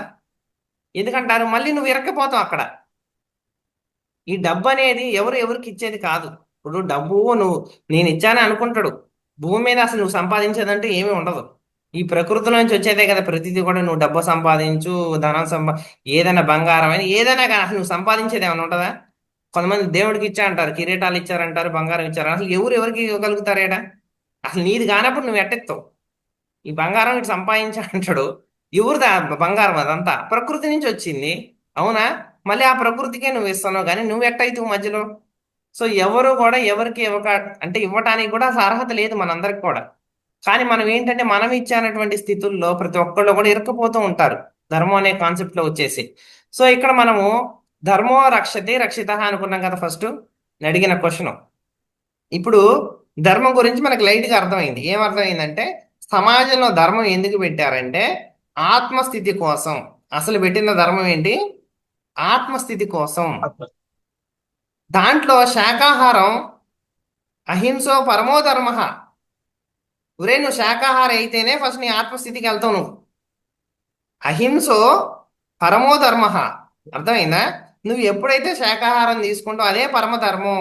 ఎందుకంటే అది నిన్ను ఉత్తమోత్తముడుగా, నీకు ధ్యానం కన్నా ఫస్ట్ భద్రిజీ గారు ఏం చెప్పారు? శాకాహారం ఇంపార్టెంట్ అని చెప్పారు, అవునా? నీ ఆహార అలవాట్లు ఇవన్నీ మార్చుకున్నప్పుడే నీ ఆత్మస్థితికి దగ్గర అవుతావు. నువ్వు ఒక రాక్షసుడిలాగా మనం మాంసాహారం తింటూ ఉన్నంతకాలం ఆత్మస్థితికి ఎవడైనా చేరువవుతాడా? ఎవ్వరు చేరువవ్వలేరు. కాబట్టి చూడండి, ధర్మం అంటే ఏంటంటే ఒక పాయింట్ లో చెప్పలేము మనం. ఇప్పుడు ఇందాక చెప్పినట్టు స్టార్టింగ్ లో అహింసో పరమో ధర్మం, అది పరమధర్మం అన్నారు, ఇది ధర్మం అన్నారు. అట్లా మనం బయట నుంచి చూస్తే ధర్మం అంటే ఏంటి అర్థం కాదు. ఇప్పుడు అర్థమైంది కదా ధర్మం అంటే ఏంటి. ఫస్ట్ పాయింట్, మెయిన్ పాయింట్ ఏంటంటే కృష్ణుడు చెప్పినట్టు ఆత్మస్థితి వైపు ఏదైతే మనల్ని మళ్ళిస్తుందో అదే ధర్మము. ఈ పాయింట్ పట్టుకొని మీరు అర్థం చేసుకోండి. ధర్మం ఎక్కడెక్కడ పెట్టారు, ఏ పాయింట్ లో పెట్టారు ధర్మము. మీకు గృహస్థాశ్రమంలో ఏం ధర్మం పెట్టారు, బయట ఏం ధర్మం పెట్టారు, సంపాదన దగ్గర ఏం. ఇప్పుడు నీకు ఇందాక ఒక ఎగ్జాంపుల్ చెప్పా కదా, ఒక కూలి పనివాడు ఉన్నాడు, 500 సంపాదించాడు, 100 రూపాయలు సంపాదించాడు అని. ఒక కోటేశ్వరుడు ఉన్నాడు, వాడు కోట్లు కోట్లు సంపాదిస్తాడు. మన గురువు గారు కూడా ఒకటి చెప్తా ఉంటాడు, అసలు నీకు ఎంత సంపాదించాలో తెలియదు అంటాడు. ఏంటి? డబ్బు ఎంత సంపాదించాలో తెలియదు అంట జనాలకి. తెలియకుండా సంపాదించేస్తూ ఉంటారంట చాలా మంది. నీకు ఎంత కావాలో కూడా తెలియకుండా సంపాదించడం అంటే అది తప్పు అన్నట్టు. ఎందుకంటే నువ్వు అసలైన స్థితికి నువ్వు ఎప్పటికీ చేరుకోలేవు. నీ జీవితం మొత్తం కూడా సంపాదన. ఒకటికి బిజినెస్ బాగా కలిసి వచ్చింది, వాడు ఇంకా ఆ బిజినెస్ లోనే గరిగిపోతాడు. ఆ బిజినెస్ కొద్దిగా. కలిసి వచ్చింది, వాడికి 1 కోటి రూపాయలు ఇచ్చింది, 2 కోట్లు, 3 కోట్లు, 4 కోట్లు, వీడి 1 కోటి రూపాయలు అయిపోతాడు, కానీ వాడికి ఎప్పటికీ విషయం తెలియదు. ఓకే, నీకు అన్ని సిచ్యువేషన్స్ అన్ని బాగా ఉన్నాయి, నువ్వు వాడు ఆ స్థితిలోనే వెళ్ళిపోతా ఉంటాడు, కానీ వాడికి ఎప్పటికీ కూడా తెలియదు. ఇప్పుడు పిల్లలకి పెళ్లి చేయాలంటారు ఒక స్థితికి వచ్చిన తర్వాత, అది వాళ్ళ ధర్మం అంటారు. ఎందుకు? లేకపోతే నువ్వు వాళ్ళు పట్టుకుని వాళ్ళతో బంధం ఏర్పరచుకుని ఉంటావు, పెళ్లి చేసాక వదిలేస్తా అంటారు. ఎందుకు? నీ స్థితిలోకి నువ్వు వెళ్ళాలి, ఆత్మస్థితిలోకి నువ్వు. ఒక స్థితికి వచ్చిన తర్వాత వాళ్ళకు కూడా రామకృష్ణ అనుకోవాలని ఇదివరకు చెప్పేవాడు ఒక వయసు వచ్చాక. ఎందుకంటే ఆ స్థితిలో వాళ్ళు ఇంకా వాళ్ళని ఆత్మస్థితి వైపు వదిలేయాలని చెప్పి అనుకునేవాళ్ళు అప్పుడు స్టార్టింగ్ లో. అంటే ఒకప్పుడు లాస్ట్కి వచ్చాక వదిలేయాలనుకునేవాళ్ళు.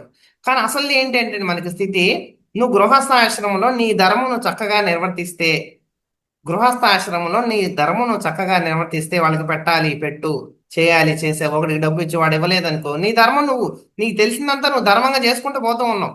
ఎవరిని ఏమనకుండా, ఎవరిని మనం ఎవరికి హాని చేయకుండా, ఒక ఆలోచన వదలకుండా అన్ని కూడా ధర్మంగా చేసుకుంటూ పోతూ ఉంటే నువ్వు ఆత్మ సంయమన స్థితిలో ఉంటావు. అంటే నీకు మంచి వచ్చినా చెడు వచ్చినా సరే ఒక బ్యాలెన్స్డ్ మధ్య మార్గంలో ఉంటావు నువ్వు ఎప్పుడు కూడా. ఓకే, సో ఇప్పుడు మనకి ధర్మాన్ని మనం రక్షిస్తే అది మనల్ని ఎలా రక్షించిద్ది? ధర్మాన్ని రక్షించడం అంటే ఏంటి ఇక్కడ కాన్సెప్ట్? అంటే ఏంటంటే ధర్మం రక్షించటం అంటే ఏంటంటే ఇక్కడ కాపాడుకోవడం అని అర్థం. అంటే దాన్ని మనం ఇప్పుడు ధర్మం, ఇప్పుడు స్వామి వివేకానంద టైంలో అప్పుడు మనకి మహమ్మదీయుల దాడి జరుగుతున్నప్పుడు భారతదేశంలో ఆయన ఒక గుడి ముందు నుంచి వెళ్తూ ఉంటే ఒక శిథిలావస్థమైనటువంటి గుడిని చూసి ఆయన బాగా చంచలం అయిపోతాడు అనమాట.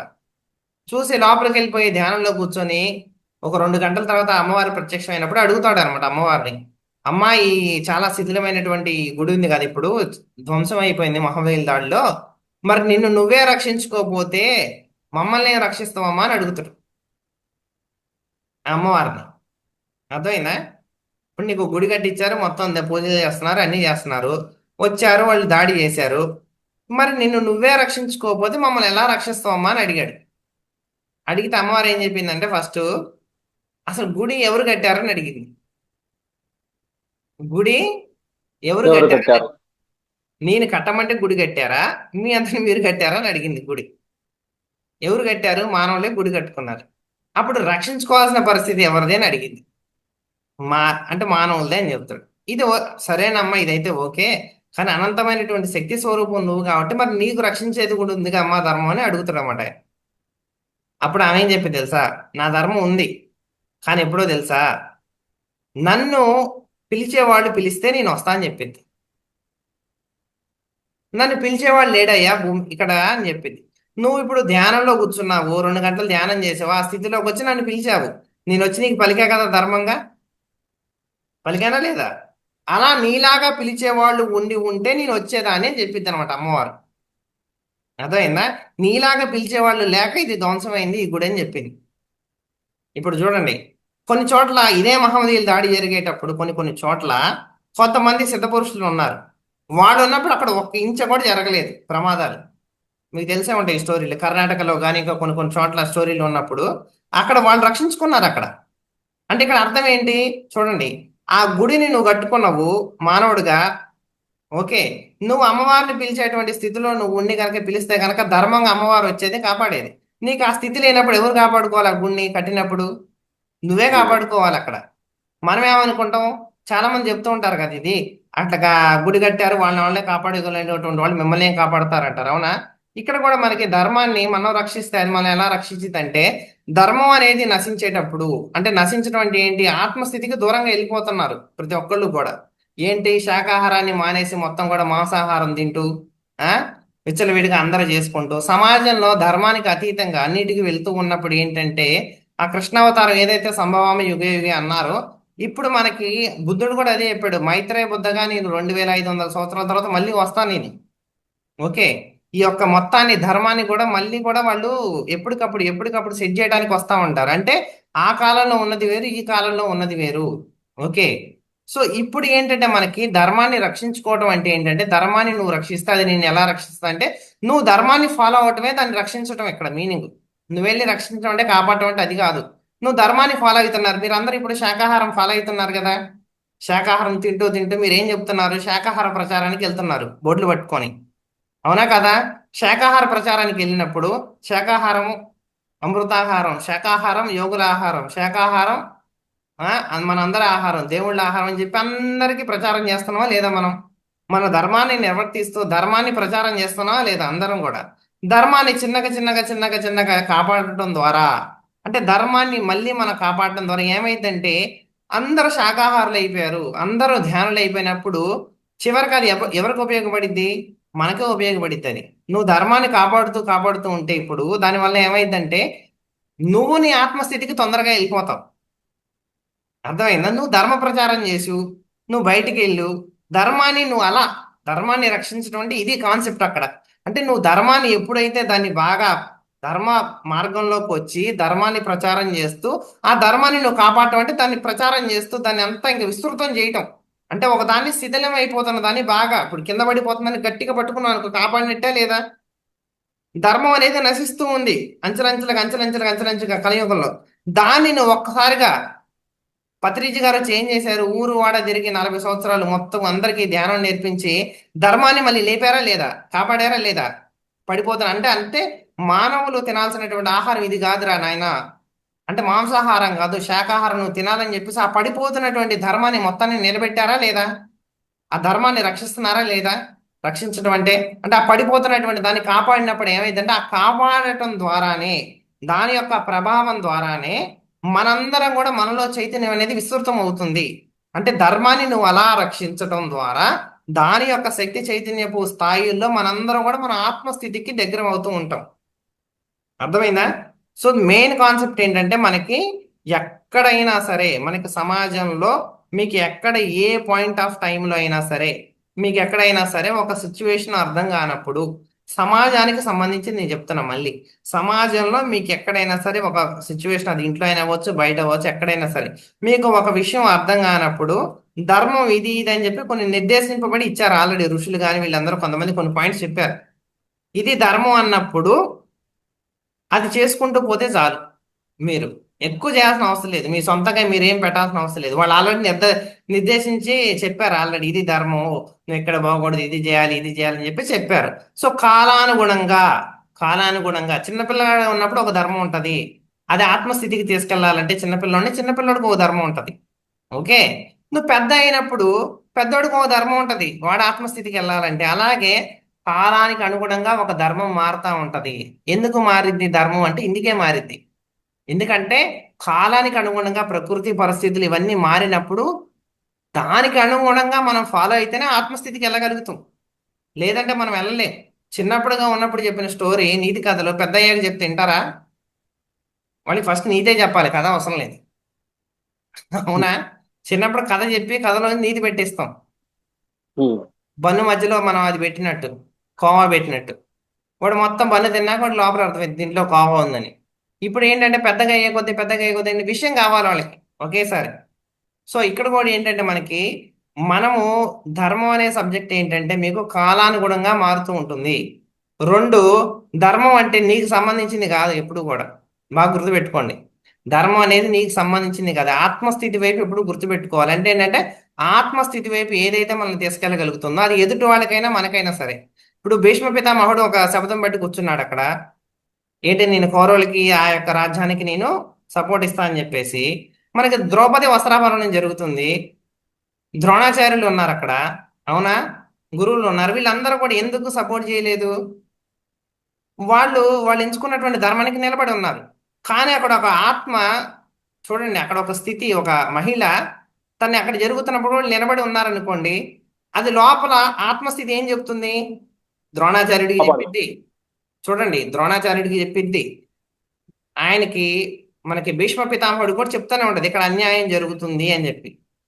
నువ్వు రెస్పాండ్ కాకపోతే, నువ్వు దానికి ఎదిరించి నువ్వు చేయకపోతే నీ ఆత్మస్థితికి నువ్వు ద్రోహం చేస్తున్నట్టా లేదా? నీ చేస్తున్నట్టు. ఆత్మద్రోహం చేసినట్టా లేదా? నీ ఆత్మ చెప్తా ఉంది. అంత పెద్ద రాజగురువులైనటువంటి ద్రోణాచార్యులు ఉన్నారు, భీష్మ పితామహుడు ఉన్నారు, వాళ్ళకి చెప్తూ ఉంది లోపల ఇది రైట్ కాదు, ఇది రైట్ కాదని చెప్తూ ఉంది వాళ్ళకి. కానీ వాళ్ళు ఎవరు రియాక్ట్ అవ్వలేదే.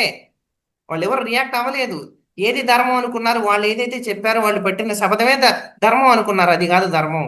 నీ ఆత్మస్థితి వైపు ఏదైతే మళ్ళించిద్దో అదే ధర్మం. సో అక్కడ ఏది జరుగుతుందో సిచ్యువేషన్, దానికి తగ్గట్టుగా ధర్మం మారుతూ ఉంటుంది. నువ్వేదో ఎంచుకున్నదే ధర్మం కాదు. ఇప్పుడు కూడా ఏంటంటే మనం ధ్యానం చేస్తూ అందరికి చెప్పుకుంటూ పోతూ ఉంటాం. ఈ సబ్జెక్ట్ అర్థం కాకపోతే ఇది చాలా ఇంపార్టెంట్. కలియుగంలో చాలా ఇంపార్టెంట్ ఇది, ధర్మం అనే సబ్జెక్టు. ఎందుకంటే పత్రిజీ గారు ఒక మేడంకి చెప్తూ ఉంటారు ఒకసారి సబ్జెక్ట్లో. ఏం చెప్తాడంటే, ఇప్పుడు నేను ఒక క్వశ్చన్ అడుగుతా, ఎవరైతే ఆన్సర్ చెప్తారో అందరు చెప్పేసేయండి దానికి. ఓకేనా? చెప్పగలిగిన వాళ్ళు. ఒక మేడం ఉన్నారు మనకి, master, senior pyramid master. Okay. వాళ్ళ ఇంటికి ఒక ఇద్దరు మాస్టర్స్ వచ్చారు ఒకసారి భోజనం చేయడానికి. ఉం? ఇద్దరు మాస్టర్స్ భోజనం చేయడానికి వచ్చారు వాళ్ళ ఇంటికి. ఎప్పుడు? పొద్దున్నే టిఫిన్ టైంలో వచ్చారు. ఏమకి ఒక చిన్న మనవరాలు, వాళ్ళ ఇంట్లో వాళ్ళ సారు, తర్వాత వాళ్ళ కొడుకు, వీళ్ళని ఆఫీసుకి పంపించాలి. ఈ మనవరాలను ఎత్తుకొని ఒక చంకలో చిన్నగా దోశ వేసుకుంటూ ఏమో అటు ఇటు తిరుగుతూ అంతా బిజీగా ఉండే టైం అన్నట్టు. పొద్దున్నే మన జూమ్లో ఉంటుంది చూసారా టైము, అట్లా 7 ఆ టైం లాంటిది అనమాట ఇదంతా. సో ఈ టైంలో వాళ్ళు ఇద్దరు వచ్చారు మాస్టర్స్. వచ్చినప్పుడు వాళ్ళకి టిఫిన్లు వేసి పెట్టాలి ఈమె. ఉం? టిఫిన్ వేసి పెట్టాలి. సో ఆల్రెడీ ఈమె చాలా బిజీగా ఉందన్నమాట లోపలంతా. సరే, అంతా పనులన్నీ చూసుకున్న తర్వాత వాళ్ళకి టిఫిన్ వేసి పెట్టింది, చక్కగా తిన్నారు. దోశలు వేసింది, ఉప్మా పెట్టింది, మొత్తం తిన్నారనమాట. వాళ్ళు వెళ్ళిపోయారు. మధ్యాహ్నం టైంలో వేరే వాళ్ళకి అందరితో ఇట్లా సజ్జన సాంగత్యం చేసుకుంటూ వేరే వాళ్ళకి కాల్ చేసినప్పుడు, ఇట్లా మాకు ఈరోజు మాస్టర్స్ మన ఇంటికి వచ్చారు ఇట్లా ఇట్లా అని చెప్పినప్పుడు వాళ్ళు ఏం చెప్తారంటే, అవునా, వాళ్ళు మా ఇంటికి కూడా వచ్చారు కదా, మా ఇంటికాడ పొద్దున్నే టిఫిన్ చేసి వెళ్ళారు అని చెప్తారు. అర్థమైందా? వాడు పొద్దునే వచ్చారు మా ఇంటికాడ టిఫిన్ చేసి వెళ్ళారు పొద్దునే అంటారు. ఈమెకు ఆల్రెడీ చాలా బిజీగా ఉండేటువంటి స్కెడ్యూల్. అయినా ఈ టైంలోకి వచ్చి వీళ్ళు ఇక్కడ కూర్చున్నప్పుడు వాళ్ళకి ఇప్పుడు టిఫిన్ పెట్టడం ధర్మమా కాదా చెప్పండి? దీనికి ఆన్సర్ చెప్పండి మీరు. వాళ్ళకి టిఫిన్ పెట్టాలా వద్దా? ధర్మమా కాదా? ఇంటికి వచ్చారు, ఇప్పుడు వీళ్ళకి పెట్టాలా వద్దా? ఏది ధర్మం, ఏది కాదు చెప్పండి. చెప్పొచ్చు, ఎవరికి తోచిన ఆన్సర్ వాళ్ళు చెప్పొచ్చు. పెట్టాలి. ఓకే, లీలా కుమారి గారు వంట వండుతారు కాబట్టి పెడతారు అందరికి. అద్భుతం. ఎస్, రాధికా మేడం ఎస్ అన్నారు. ఇంకా చెప్పండి. కంపల్సరీ పెట్టాలి. కంపల్సరీ పెట్టాలి. అద్భుతం. ఇంకా ఇంకా రావాలి ఆన్సర్స్. ధర్మం పెట్టాలి. పెట్టాలి. Yes yes. ధర్మం పెట్టాలి సార్. ధర్మం పెట్టాలి. అద్భుతం. అతిథులుగా వచ్చారు కాబట్టి మనం పెట్టాలి వాళ్ళకి. ఓకే, అద్భుతం. సరే, ఇదే ఇదే క్వశ్చన్. అద్భుతం అద్భుతం. ఇదే టాపిక్ తీసుకెళ్లి పత్రిజీ గారికి చెప్పారు ఆ మేడం. సార్ మా ఇంటికి ఎట్లా వచ్చారు సార్, అదే ప్రశ్న అడిగారు పత్రిజీ గారు. వీళ్ళకి నేను పెట్టాలంటే ఈసారి వస్తే 4 వేగమన్నారు, ఇంకో పెట్టి 4 గుద్దులు గుద్దమన్నారు. ఏమన్నారు? ఇంకొకటి కొట్టమన్నారు. ఇది కలియుగం. ఏంటి? ఇది కలియుగం. కలియుగం. ఇలాంటి వాళ్ళు కూడా ఉంటారు. ఇలాంటి వాళ్ళు కూడా ఉంటారు. ఓకే, వాడు ఒక మాస్టర్. వాడు ధ్యానం చేసేవాడు, వాడు ఒక మాస్టర్. అలాంటి వాళ్ళు కూడా ఉన్నప్పుడు నువ్వు పెట్టాల్సిన అవసరం లేదని చెప్పేశారు సార్. చూడండి, ఇప్పుడు నేను అదే చెప్పింది. నేను ఎందుకు ఈ క్వశ్చన్ వేసానంటే, నేను స్టార్టింగ్ వాళ్ళ అది వింటున్నప్పుడు కూడా నాకు అనిపించింది, అసలు వాళ్ళు ఎట్లా వస్తారు ఈ మేడం ఇట్లా ఉన్నప్పుడు. పరీక్షించడానికి వచ్చేది వేరు, ధర్మాన్ని పరీక్షించడానికి ఋషులు మారువేషంలో రావటము, వాళ్ళు రావటం వేరు, అది వేరు. అప్పుడు నువ్వు అతిథి దేవో భవ నువ్వు పెడతావు. వీడు అతిథిలాగా కాదు, వీడు గాడిదలాగా వచ్చాడు అన్నట్టు చెప్పారు. గురువు అంటాడు అనమాట అక్కడ, వీడు గాడిదలాగా మేయటానికి 4 పూటలు మేయటానికి వస్తా ఉంటారు మేడం.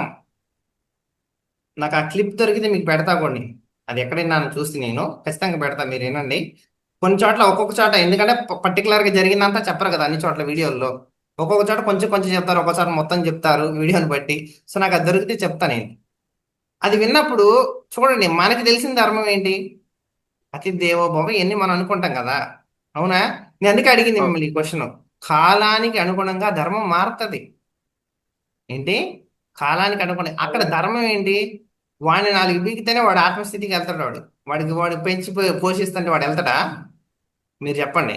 గురువు గారు 4 బీకేవాడు ఒక్కొక్కరిని, అది ధర్మం. మాస్టర్స్ అర్థమైంది కదా? ధర్మం అంటే ఏంటంటే, అక్కడ గురుగారు ఏం చేసినా సరే ఆయన ధర్మం ఏంటి? 4 పీకినా సరే ఆ పీకటం వల్ల వాడు ఎదుగుతాడంటే పీకుతాడు. గురువుగారు తిడితే ఎదుగుతాడంటే చేస్తాడు, అవునా? అయమాత్మ బ్రహ్మ ఎవరో పెట్టారు, న్యాయం మారుతుంది ధర్మం మారదని చెప్పేసి. టర్మినాలజీ నేను చెప్పింది అదే ఫస్ట్ స్టార్టింగ్ లో కూడా. మనకి పదాల దగ్గర మనం ఎక్కువ కూడా కన్ఫ్యూజ్ అవుతా ఉంటామని చెప్పేసి. ఓకే, మనకేంటంటే మన సబ్జెక్టులు ఏం చెప్తారంటే, ఆధ్యాత్మికంలో ధర్మం మారుతుంది సత్యం మారదు అంటారు, అవునా? నేను నేర్చుకున్న సబ్జెక్టులో అయితే ధర్మం మారుతుంది సత్యం మారుతుంది. సత్యం మారు. ప్రాపంచికంలోకి వచ్చేసి ఇప్పుడు మాస్టర్ అది ఏది పెట్టారు నాకు, న్యాయం మారుతుంది ధర్మం మారదని చెప్పేసి. అలా అయి ఉండొచ్చు, కానీ నేను నేర్చుకున్న సబ్జెక్టులు ఏంటంటే ధర్మం ఖచ్చితంగా మారుతుంది, కాలానుగుణంగా ధర్మం మారుతుంది, ఏ కాలానికి తగ్గ ధర్మం ఆ మారుతుందని చెప్తారు. ఓకే, సో అక్కడ నేను ఆ టాపిక్ విన్నప్పుడు సార్ చెప్పినప్పుడు, మరి అది ఎట్లా? మరి ఇదే టాపిక్ మళ్ళీ ఇంకోటి ఏం చెప్పారు తెలుసు సారు? ఒకసారి జరిగినప్పుడు మనకి కట్టాల పిరమిడ్ కడుతున్నారు కదా, స్టార్టింగ్ టైంలో కట్టాల పిరమిడ్ కట్టేటప్పుడు అక్కడ ఉన్నటువంటి చుట్టుపక్కల ఉన్న వాళ్ళందరూ వచ్చి కూడా అక్కడ ఏదైనా కన్స్ట్రక్షన్ చేసినప్పుడు వస్తువులన్నా తీసుకుపోవటము, లేదా ఏదైనా జరిగినప్పుడు అన్ని తీసుకొని వెళ్ళిపోవటము, భోజనాలకు రావటం, ఏదో అంత హడావుడిగా జరిగేదంట అక్కడ ఉన్న వాళ్ళంతా, ఆ చుట్టుపక్కల ప్రాంతాల వాళ్ళందరూ. సార్ ఎవరిని అంటే వాళ్ళని ఏం అనొద్దనేవాడంట ఎవరిని కూడా, ఎందుకంటే ఎవరికి ఏం లేవురా అందుకే తీసుకెళ్తున్నారు వాళ్ళు. ఓకే, పోనివ్వండి. ఇక్కడ చూడండి, వీళ్ళు 2వ సారి తినడానికి వస్తేనే వీళ్ళకి పెట్టొద్దన్నారు. అలాంటి వాళ్ళు వస్తే అక్కడ వాళ్ళందరూ వచ్చి ఏదైనా వస్తువులు తీసుకెళ్తున్నా సరే, అక్కడంతా దొంగతనాలు జరుగుతున్నా సరే, అన్ని పోతున్నా కూడా వాళ్ళకి లేవు, అక్కడ వాడికి లేవు, వాడు తీసుకెళ్తున్నాడు, తీసుకెళ్ళనివ్వండి అన్నట్టు ఆ జరిగిన కన్వర్జేషన్ కూడా ఒకటి చెప్తారనమాట. అంటే అక్కడ ధర్మం వేరు, ఇక్కడ ధర్మం వేరు. సో అల్టిమేట్గా ఏంటంటే మనకి అర్థం కావాల్సింది, మీరు ఒక శాకాహార ర్యాలీకి వెళ్ళి అహింస ధర్మాన్ని ప్రచారం చేస్తున్నా సరే, ఒక ఇంట్లో గృహస్థ ఆశ్రమంలో ఉండి మీ ధర్మాన్ని మీరు నిర్వర్తిస్తున్నా సరే, మీరు ఒక క్లాస్ పెడుతున్నారు, జూమ్ క్లాస్కి ఇప్పుడు మేడం పెడుతున్నారు, ఆ మాస్టర్ని తీసుకొని రావాలి, అది మేడం ధర్మం. అది ఎవరిని తీసుకెళ్ళింది ఆత్మస్థితికి అంటే మేడంనే తీసుకెళ్ళింది. ఒక సేవ చేస్తూ ఉంటారు ఒక ఆశ్రమంలో ఒక మాస్టర్, వాళ్ళ ధర్మం వాళ్ళు నిర్వర్తిస్తే, అంటే ఎవరి ధర్మం వాళ్ళు నిర్వర్తిస్తే వాళ్ళ ఆత్మస్థితి వైపు అది తీసుకెళ్ళిద్ది. అంటే మీ ధర్మాన్ని మీరు పరిరక్షించుకుంటే ఆ ధర్మం మిమ్మల్ని లోపలికి తీసుకెళ్ళిద్ది అని అర్థం. ధర్మో రక్షత రక్షిత అంటే మీ ధర్మాన్ని మీరు కాపాడుకుంటే మీ ధర్మం మిమ్మల్నే కాపాడిద్ది. ధర్మం అంటే కాపాడుకునేది, దానికి అట్లా లేదన్న స్థితి అని కాదు. దాన్ని కాపాడుకోవడం ఏంటంటే ఫాలో అవ్వటం అని అర్థం. అక్కడ మీనింగ్, అక్కడ అసలు మీనింగ్ అంటే ఏంటంటే మీరు ఆ ధర్మాన్ని రోజు చేయటం. అంటే మన అహింస, ఇప్పుడు మనం శాకాహారాన్ని ఫాలో అవుతున్నాం కదా రోజు, ఇలా చేయటం చేయటం చేయటం, అది ఫాలో అవటం వల్ల దాన్ని రక్షిస్తున్నాం మనం, శాకాహార ధర్మాన్ని. సో దాని ప్రకారం మనం వెళ్తూ వెళ్తూ వెళ్తూ ఉండటం వల్ల మానవుల్లో చైతన్యంలో మార్పు రావటం వల్ల శాకాహారం ద్వారా చిన్నగా ఆత్మస్థితుల వైపుగా ఆ సమాజం మారి సాంఘిక ప్రజ్ఞ ఏదైతే ఇదంతా సామాజిక అంటే ఒక సామూహికంగా ఏర్పడినటువంటి ఒక స్థితుల్లో చైతన్య స్థితులన్నీ మారిపోయి సత్యం యుగం వైపు వెళ్తూ ఉంటుంది అంటారు ప్రపంచం మొత్తం కూడా. కాబట్టి మనకేంటంటే నెక్స్ట్ టైం మీరు ఎక్కడికి వెళ్ళినా సరే దీనికి ధర్మానికి సంబంధించి పలు రకాలైనటువంటి డెఫినేషన్స్ చాలా చోట్ల ఉంటాయి మీకు. కాకపోతే అల్టిమేట్లీ నేను కనుక్కున్నటువంటి రీసెర్చ్లు ఏంటంటే నాకు వచ్చినటువంటి సబ్జెక్టులో నాకు ఇన్నర్గా వచ్చినటువంటి క్వశ్చన్, నాకు వచ్చినటువంటి ఆన్సరు, నేను కనుక్కున్న విషయం ఏంటంటే నాకు అప్పటి నుంచి కన్ఫ్యూషన్స్ మొత్తం పోయింది ధర్మం మీద. నేను వెళ్ళిపోతా ఎక్కడైనా వర్క్ దగ్గరికి వెళ్ళానా నా ధర్మం ఏంటి నేను చేసి వస్తా అంతే. నాకు మించి నేను వేరే లోక కళ్యాణానికి వెళ్ళినప్పుడు నా వర్క్ వేరే వాళ్ళు చేయడానికి వచ్చారనుకో అది వాళ్ళ ధర్మం. నేను ఇటు వచ్చా కాబట్టి వాళ్ళ ధర్మం వాళ్ళు నిర్వర్తించడానికి వచ్చారు, నా ధర్మం నిర్వర్తించడానికి నేను వెళ్ళిపోతా, అంతవరకే. ఆ టయానికి మీరు వచ్చి కూర్చున్నారు ఏదైనా క్లాస్ చెప్పాలని చెప్పేసి, అక్కడ ఏ సబ్జెక్ట్ రావాలో అది ప్రకృతి పరంగా వస్తుంది. ఒకసారి నేను క్లాస్ చెప్పినప్పుడు ఒక జూమ్లో చెప్పే మాస్టర్ నేను తప్ప ఎవరు లేరు అక్కడ, ఇద్దరు ఉన్నాం. చెప్పే మాస్టర్ నేనే. నా ధర్మం ఏంటి, ఆయన క్లాసుకి పిలిచారు నేను పోయా, నేను చెప్పడం వరకే. దీన్ని విశ్లేషించేది మైండ్. ఏంటి, ఎవరు లేరు కదా అవన్నీ కాదు, నిన్ను పిలిచారు నువ్వు క్లాస్కి వెళ్ళావు చెప్పావు నువ్వు, అంతవరకే నీ ధర్మం. దాంట్లో ఎవరు వచ్చారు ఎవరు రాలేదు ఇవన్నీ నీకు కాదు. క్లాసుకు పిలుస్తారు ఒక మాస్టర్, నిన్ను వెళ్తావు, ఎంతమంది వస్తారంటే 50 మంది వస్తారంటారు, నువ్వు పోయా అక్కడ 5గురే వస్తారు, నువ్వు ఇదేంటి మేడం 50 మంది వస్తారు, నీ పని కాదు అది. నీ ధర్మం ఏంటి, నువ్వు క్లాస్ చెప్పడం నీ ధర్మం, నువ్వు అరేంజ్ చేసేది నీ ధర్మం కాదు. సో అర్థం చేసుకోవాలి ఈ సిచ్యువేషన్. అంటే మనం లేనిపోయినటువంటి బంధాలు పెట్టుకోకూడదు.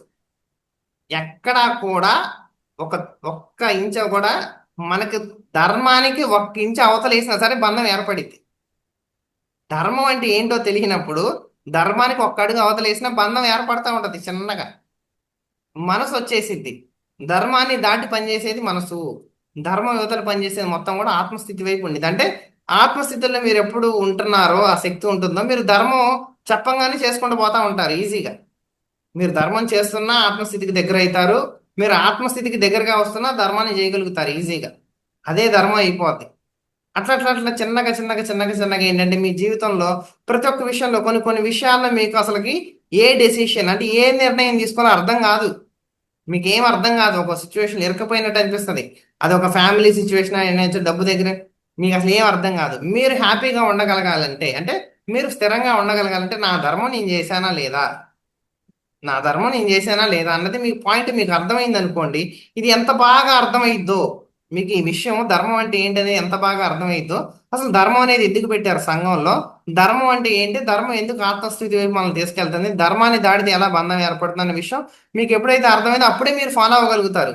అంతేగాని మిమ్మల్ని వచ్చి మీరు ధర్మం ఇట్లా చేయండి, మీరు మీ ధర్మం మీరు చేయండి, మీ ధర్మం మీరు చేయండి అంటే మీకు అర్థం కాదు. అది చేసి కూడా మళ్ళీ ఇరకపోతారు బంధాల్లో, ధర్మంగా ఉంటారు మళ్ళీ బంధంలో ఇరకపోతారు. సో ఇప్పుడు మనం బంధంలో ఇరకపోకుండా ఉండాలంటే అంటే ధర్మం వరకు చేయటం. ధర్మం అంటే ఒక లైన్, ఒక గీత, ఒక గీత. ఏం గీత అంటే అది ఆత్మస్థితికి యువతల అవతల రెండింటిని వేరు చేసేదే ఈ ధర్మం. ఇది మారుతా ఉంటది ఈ గీత అప్పుడప్పుడు కాలానికి అనుగుణంగా, ఒక్కోసారి వెనక్కి వస్తుంది కొంచెం ముందుకు పోతుంది. సత్యలోకంలో ఇప్పుడు మీరు సత్యయుగంలో ఉన్నప్పుడు 1000 సంవత్సరాలు ఒక ధ్యానం చేయాల్సి వచ్చేది. ఇప్పుడు మనకి మన సేత్ బాలకృష్ణ గారు ఉన్నారు మాస్టర్, ఆయనకు ఒకసారి కరోనా టైంలో ఒక ప్రాసెస్ జరిగింది, బాగా విపరీతమైనటువంటి ప్రాసెస్, బాగా జ్వరం రావటం ఒళ్ళంతా ఇట్లానే వచ్చినప్పుడు ఆయన టెస్ట్ చేయించుకున్నారన్నమాట, కరోనా ఏమైనా ఉందేమో అని చెప్పేసి. వెళ్తే లేదు ఆయనకి. ఆయన ధ్యానంలో కూర్చున్నప్పుడు ప్రశ్న వేసుకున్నారు, ఏంటి నాకు ఇంత హెవీగా వచ్చింది, నాకు చూస్తే ఇదంతా కూడా లేదు కదా అంటే ఎందుకు జరిగింది అంటే ఆయనకి ఒక ఆన్సర్ వచ్చింది. ఇదే ప్రాసెస్ నీకు ఒక ద్వాపర యుగంలో కానీ ఆ యుగంలో జరగాలంటే 1000 సంవత్సరాలు జరగాల్సింది, నీకు ఇక్కడ ఒక రోజులో జరుగుతుందని చెప్పారు. చూడండి ఎంత అద్భుతం. మారిందా లేదా అక్కడ గీత, అవునా కదా, కాలానికి అనుగుణంగా మారిందా లేదా. అది ఆత్మస్థితికి తీసుకెళ్లేది, ఇది ఆత్మస్థితికి తీసుకెళ్లేది. సో ధ్యానం చేయటం నీ ధర్మం. ఇప్పుడు అల్టిమేట్లీ ఏంటి మన ధర్మం? ఫస్ట్ మన ఎట్లాగో ధ్యానం చేయాలి. శాకాహారులుగా సమాజం కొరకు శాకాహారం. నువ్వు బయట అడుగు పెట్టావా, శాకాహారం ధర్మం అది చేయాలి ఖచ్చితంగా. అందరికి చెప్పడం, చేయించడం ఇదంతా చేసుకుంటాం. కానీ నువ్వు ఒక ఆత్మస్థితిగా దైవంగా భూమి మీదకి వచ్చినప్పుడు నీ ధర్మం ఏంటి? ధ్యానం చేయటం నీ ధర్మం. ఎందుకు నీ ధర్మం? ఇప్పుడు అర్థమైంది కదా ధర్మం అంటే ఏంటో. ధ్యానం చేయటం నీ ధర్మం అంటే ఏంటంటే ధ్యానం చేస్తే నువ్వు లోపలికి వెళ్తావు ఆయన అని అర్థం ధర్మం అంటే. ఇప్పుడు ధర్మం అనగానే ఆత్మస్థితి గుర్తు రావాలి మనకి. ధ్యానం నీ ధర్మం అనగానే ఓహో ధ్యానం చేస్తే మనం ఆత్మస్థితికి వెళ్తాం. ధర్మం అనే పాయింట్ ఎక్కడెక్కడైతే లింక్ పెట్టారో ఇప్పుడు మనకు అక్కడ ధర్మాన్ని తీసి ఆత్మస్థితి అని పెట్టుకోవాలి మనం. ఓహో ఇది ధర్మం అంటే ఇది మన ఆత్మస్థితి వైపు తీసుకెళ్ళిద్ది, బంధం వైపు తీసుకెళ్ళదు. ఇది ఆత్మస్థితి వైపు తీసుకెళ్ళిది, ఇది ఆత్మస్థితి వైపు తీసుకెళ్ళిది. అట్లా అర్థం చేసుకుంటే అర్థమైంది. భగవద్గీతలో ఎట్లయితే కృష్ణుడు అన్న చోట మనం ఆత్మ ఆత్మ ఆత్మ అనేది పెట్టుకుంటామో, ఇక్కడ కూడా ధర్మం అనే కాన్సెప్ట్ లో ప్రతి చోట కూడా మనం ఆత్మస్థితి అనే దాన్ని కనుక మనం రీప్లేస్ చేసుకొని పెట్టుకుంటే కనుక అక్కడక్కడక్కడక్కడక్కడ మనకు అర్థమవుతా ఉంటుంది మాస్టర్స్.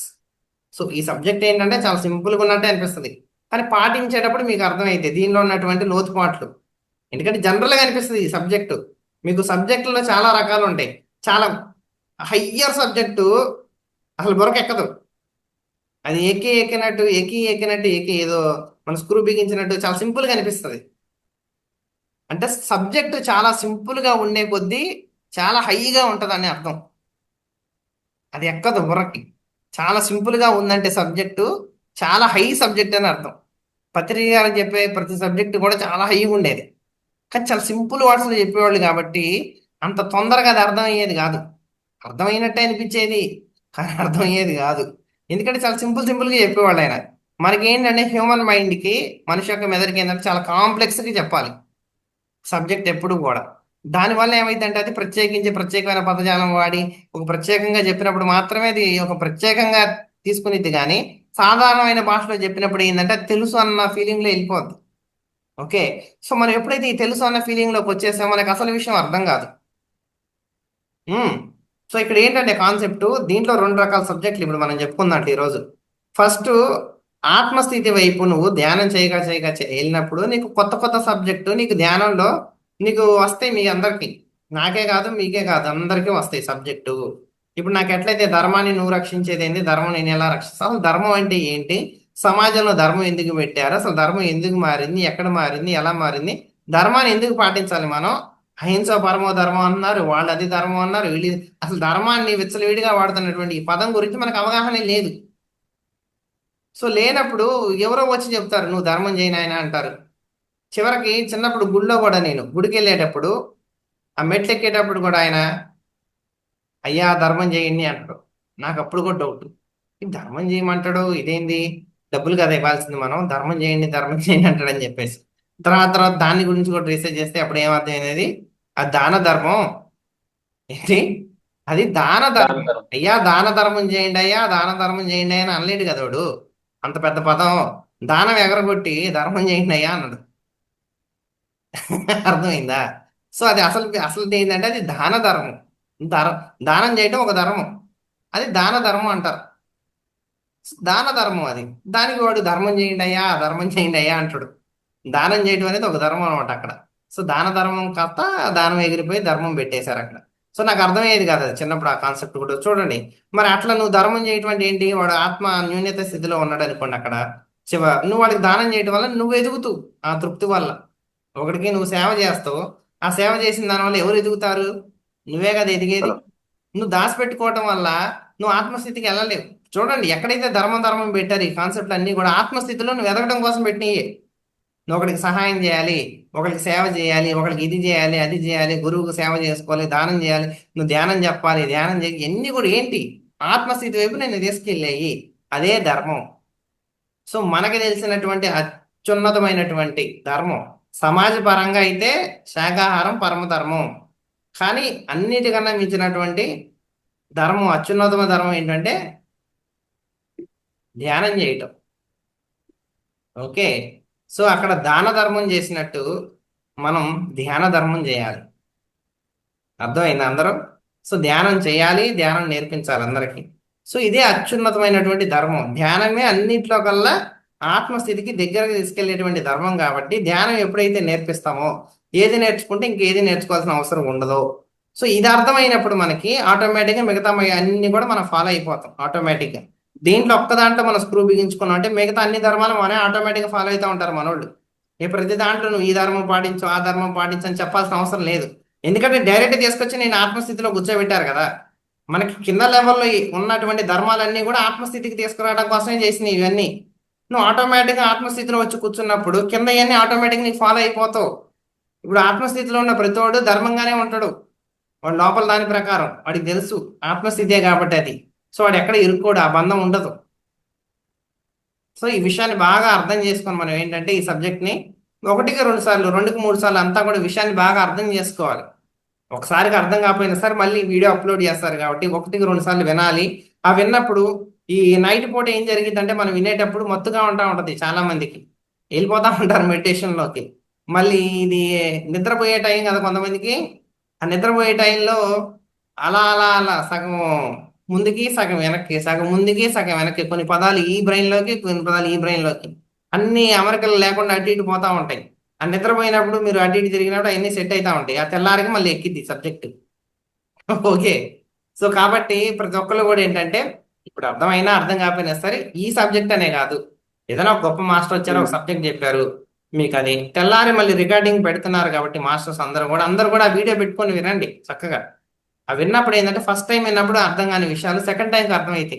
ఇప్పుడు చూడండి, చిన్నప్పటి నుంచి ఉన్నప్పుడు నాకు అర్థం కాని ధర్మో రక్షత రక్షిత ఎప్పుడో ఒకసారి అర్థమైంది, అవునా ఆ సబ్జెక్టు. అది కూడా ఏంటి నాకు కానీ ఇప్పుడు అర్థమైందంటే మీకు కూడా అర్థమైంది అని అర్థం, అంతే ఖచ్చితంగా. కానీ మీరు ఆ టైం ఇవ్వగలగాలి, మీరు అర్థం చేసుకోవడానికి ఆ టైం ఇవ్వగలగాలి మీతో మీరు. ఆ టైం ఇచ్చినప్పుడే మీకు ఎక్కిద్ది. ఈ టైంలో ఏంటంటే వింటారు, లైవ్గా వినేది వేరు రికార్డింగ్ వినేది వేరు కాబట్టి వస్తారు చాలా మంది లైవ్లోకి వచ్చి వింటారు. బట్ మీరు ప్రత్యేకించి మీరు శ్రద్ధ పెట్టి మీరుగా వింటున్నారంటే రికార్డింగ్, అప్పుడు కూడా మీ శ్రద్ధను బట్టి మీకు అర్థమైంది సబ్జెక్ట్. ఓకేనా? సో ఇంకొక 15 మినిట్స్ మనకి ఇచ్చిన టైంలో ఉంది కాబట్టి ఎవరన్నా ఏమైనా డౌట్స్ ఉన్నా కూడా అడగొచ్చు మాస్టర్స్. సంక్షిప్తంగా అయితే అది ధర్మం రక్షతే రక్షిత అంటే ఏంటంటే ఆత్మస్థితి వైపు తీసుకెళ్లేది. ధర్మము కాలానుగుణంగా మారుతుంది, ప్లస్ అది అల్టిమేట్లీ మనకి ఓవరాల్గా ఏంటంటే ఆత్మస్థితి వైపు తీసుకెళ్లేదని అయితే నా యొక్క ప్రత్యక్ష అనుభవంలో నాకు అర్థమైనటువంటి సబ్జెక్ట్ అది. ఓకే. సో ఎవరికి ఏ డౌట్ అన్నా కూడా అడగొచ్చు masters. Thank you. Thank you very much sir. ధర్మో రక్షిత రక్షిత చాలా అద్భుతంగా వివరించారు. అదే సార్, కలియుగానికి ఒక ధర్మము, ద్వాపర యుగానికి ఒక ధర్మము అంటారు, ధర్మం మారుతూ ఉంటుంది అంటారు కదా. వాస్తవమే, అక్కడ ఉన్నటువంటి ఆ టయానికి అది కరెక్ట్, కలియుగానికి వచ్చేసరికి ఇది కరెక్ట్ అనేది టైం టు టైం మారుతూ ఉంటుందని చెప్తుంటారు. Thank you madam. ఇక్కడ ధ్యానము అనేది ధ్యానం చేయడం గొప్ప ధర్మంగా వివరించారు. అలాగే శాకాహారము దానికి సంబంధించి అదొక ధర్మం. చాలా అద్భుతంగా అర్థమైంది sir. Thank you. Yes masters, ఏమైనా అర్థం కాకపోయినా ఇంకేదైనా క్వశ్చన్స్ ఉన్నా హ్యాండ్ రైజ్ చేయండి, అన్మ్యూట్ తీసుకొని మాట్లాడతారు. లేదు మీకు ఎలా అనిపించిందో చెప్పచ్చు. అడగడం మీ ధర్మం. మేడం అడిగారు. ఎస్, బాగుంది సార్. రాధాకృష్ణ గారు సార్ మాట్లాడండి సార్. సార్ నమస్కారం సార్. నమస్తే స్వామి. మేడం అది సార్ ద్వాపర యుగంలోనూ త్రేతాయుగంలో చెప్పారు 1000 సంవత్సరాలు చేయాలి ధ్యానం అనేసి. ఇప్పుడు మనం తక్కువ చేయాలన్నారు, దానికి దీనికి డిఫరెంట్ ఏంటి సార్? మనం అని కాదు, అంటే ఇప్పుడు ఎనర్జీస్ని బట్టి ఇప్పుడు మీకు భూమి 3వ తలం నుంచి 5వ తలం వైపు వెళ్తుంది అంటున్నారు, 3 డైమెన్షన్ నుంచి 5th డైమెన్షన్ వరకు. ఓకే. ఇప్పుడు స్కూలు, మీరు చిన్నప్పుడు చదువుకున్న స్కూల్ ఉంది అనుకోండి, ఇప్పుడు సపోజ్ అదే ఊరు అదే స్కూలు అదే భూమి, కట్టడం మారుతారా లేదా? అక్కడ అదే ఊరు అదే భూమి అంతా అదే వ్యవహారం, కానీ కట్టే వ్యవస్థ మారుతారా? స్కూల్ అక్కడే ఉంటది కానీ కట్టే విధానం మారుతారు కదా, దాంట్లో ఏసీ పెడతారు లేదా ఏదో చేస్తారు, అవునా కాదా? అవును సార్. టెక్నాలజీని బట్టి. సో టెక్నాలజీ మారే కొద్ది ఏమైందంటే అన్ని ఒకేలాగా ఉంటాయి, అదే భూమి ఉంటది అదే వ్యవహారం ఉంటది, కానీ ఎనర్జీస్ మారుతా ఉంటాయి. ఆ ఎనర్జీస్ మారటం వల్ల ఏంటంటే అప్పుడు ఆ స్వామికి జరిగినటువంటి ప్రాసెస్ ఏంటంటే సేత్ బాలకృష్ణ గారికి, సో ఒకప్పుడు ఇంత కాలం పట్టేది, ఇప్పుడు ఇంత మారిపోయింది. ఇప్పుడు ఒకప్పుడు నువ్వు అమెరికా నడుచుకుంటూ వెళ్ళాలనుకో టైం పట్టేది, ఇప్పుడు ఫ్లైట్ లో వెళ్ళిపోతాం. అవునా? అవును సార్. అట్లాగా అవును. టెక్నాలజీ. సో ఎనర్జీ ఉమ్, సిస్టమ్ కూడా మారిపోయింది అనడానికి అప్పుడు వాళ్ళ మాస్టర్స్ చెప్తారన్నమాట. ఓహో ఇట్లుందని. అది పోను పోను కూడా ఎప్పుడు మారుతూనే ఉంటుంది అది. అది ఉమ్, ఎప్పుడు ఉమ్. ముందుకు వెళ్తూనే ఉంటది. యుగాలన్నీ అట్లా వచ్చినా కూడా వరుసగా మళ్ళీ ఎప్పుడు కూడా మారుతూనే ఉంటుంది అది అంతా కూడా. Okay sir. ఓకే. చాలా అద్భుతంగా ఉంది సార్ క్లాస్. Thank you. మీరు థ్యాంక్ చెప్పినట్లే అర్థమైతే అన్నట్లు ఉంది, అర్థం కానట్లు ఉంది. నిజం సార్. వినండి మళ్ళీ రికార్డింగ్ ఒకసారి. రికార్డింగ్ వింటాం సార్, వింటాం. Okay okay. సార్. థ్యాంక్ ఒక యూ. ధన్యవాదాలు వార్త సార్. ఒక టైంలో ఇంకొక ప్లేస్ కు చేరాలంటే రాజుల కాలంలో అయితే గుర్రాలతో మనుషులు తీసుకొని వచ్చి వాటికి చేరవేసేవాళ్ళు. ఆ తర్వాత మళ్ళీ ఇంకో పావురాల రూపంలో వచ్చింది. ఆ ఆ తర్వాత టెలిఫోను, ఎన్ని రకాలు వచ్చినాయి. ఇప్పుడు క్షణాల్లోనే మారిపోయింది కదా. ఆ ఒక ఆ, వార్తను ఒకరి నుంచి ఒకరికి మారడం అనేది అదే. అప్పుడు సాధన అన్నేళ్లు పట్టేది, ఇప్పుడు సాధన తొందరగానే నెరవేరుతోంది చేయడానికి. అవును. అంటే అసలు ఈ టాపిక్ ఎంచుకోవడానికి కూడా నాకు ఎందుకు కారణం అంటే, మీరు సరే ఈ టాపిక్ అయిపోయిన తర్వాత సరే యూట్యూబ్లో అయినా సరే ఎక్కడైనా సరే వేరే మాస్టర్ దగ్గరికి వెళ్ళి అసలు ధర్మం అంటే ఒక ఫిక్స్డ్ డెఫినేషన్ అడగండి. అంటే ధర్మం అంటే ఇదే అని ఎలా చెప్పగలుగుతారో అడగండి. ధర్మం ఆ ధర్మం ఈ ధర్మం ఆ ధర్మం ఈ ధర్మం అని చెప్తారు కానీ ధర్మం అంటే ఖచ్చితంగా ఇదే అని ఏం చెప్పగలుగుతారో అడగండి ఒకసారి. ఇదే ధర్మం అని ఎవరు చెప్పగలుగుతారు? చెప్పలేరు. అంటే మారుతూ ఉంటుంది. ఆ మూల పదార్థం నుంచి చాలా రకాలుగా విస్తరించింది ధర్మం. ఉమ్, మూల ఉమ్, ఉమ్. పదార్థం తెలియనప్పుడు ధర్మం గురించి తెలుసు, నాకేంటి శాకాహార ధర్మం గురించి తెలుసు, అహింస ధర్మం గురించి తెలుసు, గృహస్థ ధర్మం గురించి తెలుసు, ఆశ్రమం. అసలు ధర్మం అంటే ఏంటి? ఏంటంటే ధర్మం అనేది కండిషన్స్ పెడుతున్నారు. ఆశ్రమంలో ఎట్లా ఉండాలి, గృహస్థాశ్రమంలో ఎట్లా ఉండాలి, నువ్వు శాకాహారం ఎట్లా ఉండాలి. బట్ కానీ అసలు అసలు ధర్మం అంటే ఏంటి? అసలు ఎందుకు ఈ ధర్మం అంటే ఇదే ఎందుకైంది? గృహస్థాశ్రమానికి ఇదే ధర్మం ఎందుకైంది? మానవుడికి శాకాహారం అంటే ధర్మం అంటే అసలు ఏంటి? అసలు పాయింట్ ఏంటి? అన్నిటికీ కనెక్ట్ అయ్యే ఒక పాయింట్ రావాలి కదా, ఒక దగ్గరకు రావాలిగా.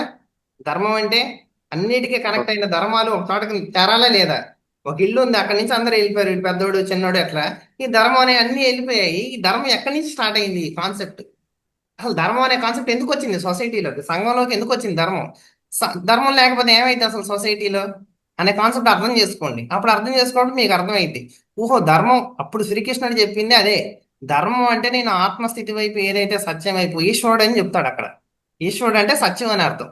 ఈశ్వరుడు వైపు ఏదైతే నిన్ను మళ్ళిస్తుందో అదే నీ ధర్మం అని చెప్తా. అబ్బాబ్బా అది కదా, ఇంకా అదే డెఫినేషన్. ధర్మం అంటే ఇంకా అదే, ఆత్మస్థితి వైపు మళ్ళించేది నీకు ధర్మం. ఇంకా అదే, ఇంకా అదే డెఫినేషన్ ధర్మం అంటే. దాన్ని అర్థం చేసుకుంటే మీకు మొత్తం సబ్జెక్ట్ అర్థమైంది బయటకి. అప్పుడు ఆ పాయింట్ దగ్గరికి వెళ్ళి కూర్చున్నప్పుడు నాకు అర్థమైంది కింద కింద సబ్జెక్ట్ మొత్తం. ఓ సంఘంలో ధర్మం ఎలా విస్తరించింది, ఏ ధర్మం ఎట్లుంది, ఇది ఎట్లుంది, ఇది ఎట్లుంది. దేవుడు గుడికి వెళ్ళినప్పుడు ఒక ధర్మం ఉంటుంది స్వామి, స్కూల్కి వెళ్ళినప్పుడు ఒక ధర్మం, ఇవన్నీ విస్తరించి ఉన్నాయి. ఇవన్నీ మనకి ఉమ్. అన్ని చోట్ల చూసేసరికి అసలు పాయింట్ మనకు దొరకలేదు. అన్ని ధర్మాలు పాటిస్తున్నాం, అన్ని చేస్తున్నాం, కానీ అసలు పాయింట్ తెలియలేదు. ధర్మం అనేది ఎందుకు పెట్టారు, అంటే ఏంటి అనే పాయింట్ నాకు అర్థం కాలేదు. అర్థం కానప్పుడు చేసినటువంటి సాధనలోనే అది ఇన్నర్గా వచ్చిన సబ్జెక్ట్ అదంతా. అప్పుడు కృష్ణుడు చెప్పింది ఇక్కడ ఈ పాయింట్ అన్ని కూడా ఏకకాలంలో అవన్నీ కూడా వచ్చేసినాయి.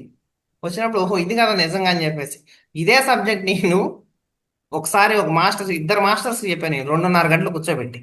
ఒకసారి మా ఇంటికి వస్తే వాళ్ళు విన్నారు, మొత్తం సబ్జెక్ట్ అంతా విన్నారు. కానీ మొన్న ఒకసారి నేను అడిగా వాళ్ళని, మేడం ధర్మో రక్షతే రక్షిత అంటే ఏంటి మేడం అని అడిగితే వాళ్ళు మళ్ళీ స్టార్టింగ్ లోకి వచ్చారు.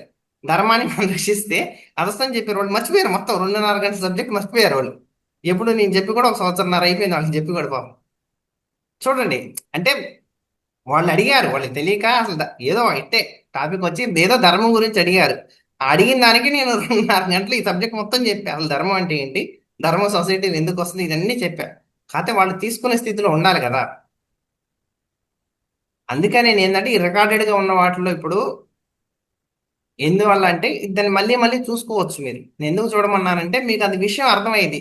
ఈ ఒకేసారి ఏకకాలంలో ఏంటంటే మీరు వింటారు, ఆలోచిస్తూ ఉంటారు, మనసు పని చేసిద్ది. వింటూ మనసు పని చేస్తూ ఉంటుంది, ఆలోచిస్తూ ఉంటారు. దీనివల్ల ఏంటంటే ఒక్కొక్క పాయింట్ గ్రిప్ మిస్ అయ్యే అవకాశం ఉంటుంది. ఆ అవును సార్. పాయింట్ కనెక్షన్స్, దానివల్ల ఏంటంటే నెక్స్ట్ టైం విన్నప్పుడు ఎక్కడైతే మీకు ఆ బ్లాంక్స్ ఉన్నాయో ఆ ఖాళీలన్నీ పూరించబడతా ఉంటాయి మళ్ళీ, ఆ లోహం పోసినట్టు. అది ఓకేనా? Okay sir. Okay, thank you. Radha madam గారు మాట్లాడండి. నమస్తే సార్. నమస్తే మేడం. నమస్తే మేడం. అవును. సబ్జెక్ట్ చాలా బాగుంది సార్. ఏది నేర్చుకుంటే ఇంకా మనం ఏమీ నేర్చుకోవాల్సిన అవసరం లేదు అన్న భావనే ధర్మం. ప్రజెంట్ ఉమ్, ఇప్పుడు స్థితిలో మనం ధ్యానం చేయడం మాత్రమే మన తాలూకా ధర్మం. మనం ఉమ్, ధ్యానం చేస్తే మనం ఆత్మస్థితికి మనం ఎదుగుతాం. మనం అవును. ఆత్మస్థితికి ఎదగడం అంటే ఒక రకంగా మనం రక్షించబడుతున్నాం ఉమ్, అన్న అది విషయం నాకు అర్థమైంది సార్. సార్ అద్భుతం మీరు అద్భుతం. ఉపచేతన మనసు గురించి ఆ, మీరు ఉపచేతన మనసు గురించి చెప్పారు కదా సార్ క్లాసులో. ఉమ్, ఉమ్, ఉమ్, ఆ, అంటే నేను ఆత్మ పదార్థంగా విరాజిల్లుతున్నందుకు ధన్యవాదములు అని చెప్పేసి ఉమ్, అది నా బ్రెయిన్ లో అది అలాగా ప్రింట్ అయిపోయి ఉండిపోయింది సార్. నా చిత్తం అద్భుతమైనది అంటే ఇప్పుడు మామూలు మీరు క్లాస్ చెప్తున్నారు కాబట్టి ఒకసారి నేను గుర్తు చేసుకొని చెప్తున్నాను సార్. అందుకు మీకు ఉమ్. చాలా కృతజ్ఞతలు సార్. నా ఓకే ఓకే. చిత్తం అద్భుతమైనది. నేను ఆత్మ పదార్థంగా విరాజిల్లుతున్నందుకు ధన్యవాదాలు. రోజు కూడా ఇది నా సబ్ కాన్షియస్ అన్నది అద్భుతమైనది, గర్భగుడి వంటిది. ఇందులోకి నేను అనవసరంగా చెత్తను వేసుకొని అన్నది రోజు కూడా నేను అనుకుంటాను సార్. ఉమ్, ఉమ్, రోజు ఉమ్. కూడా అనుకుంటా, రోజు మిమ్మల్ని తలుచుకుంటాను సార్ నేను. అద్భుతం. Thank you sir. Thank you thank you thank you madam. Thank you. Siri గారు మాట్లాడండి మేడం. ఆత్మ ప్రణామాలు మాస్టర్.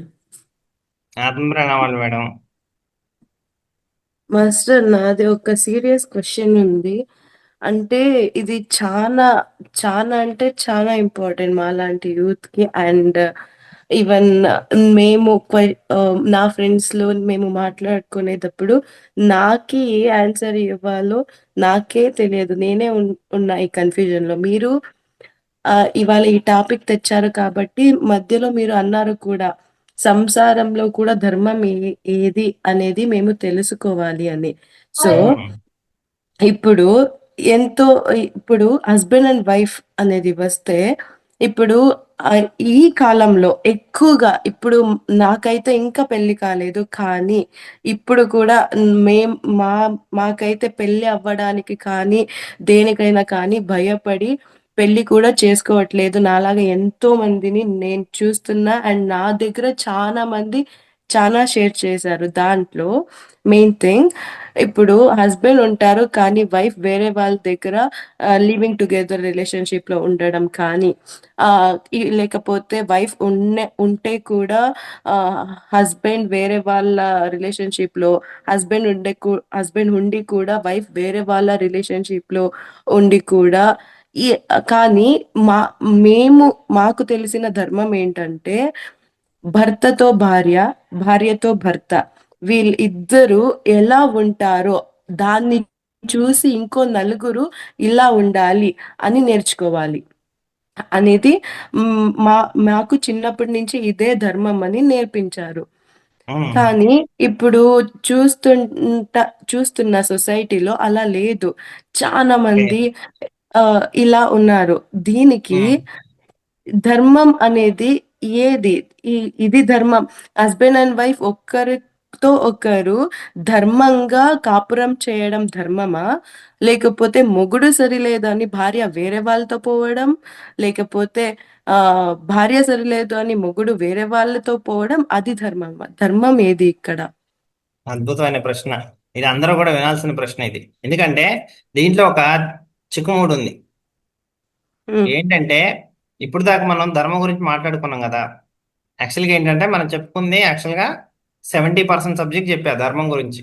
ఇంకో 30% ఉంది. ఈ 30%లో ఇప్పుడు మేడం అడిగారు కాబట్టి చెప్తున్నాను నేను ఈ క్వశ్చన్ కూడా.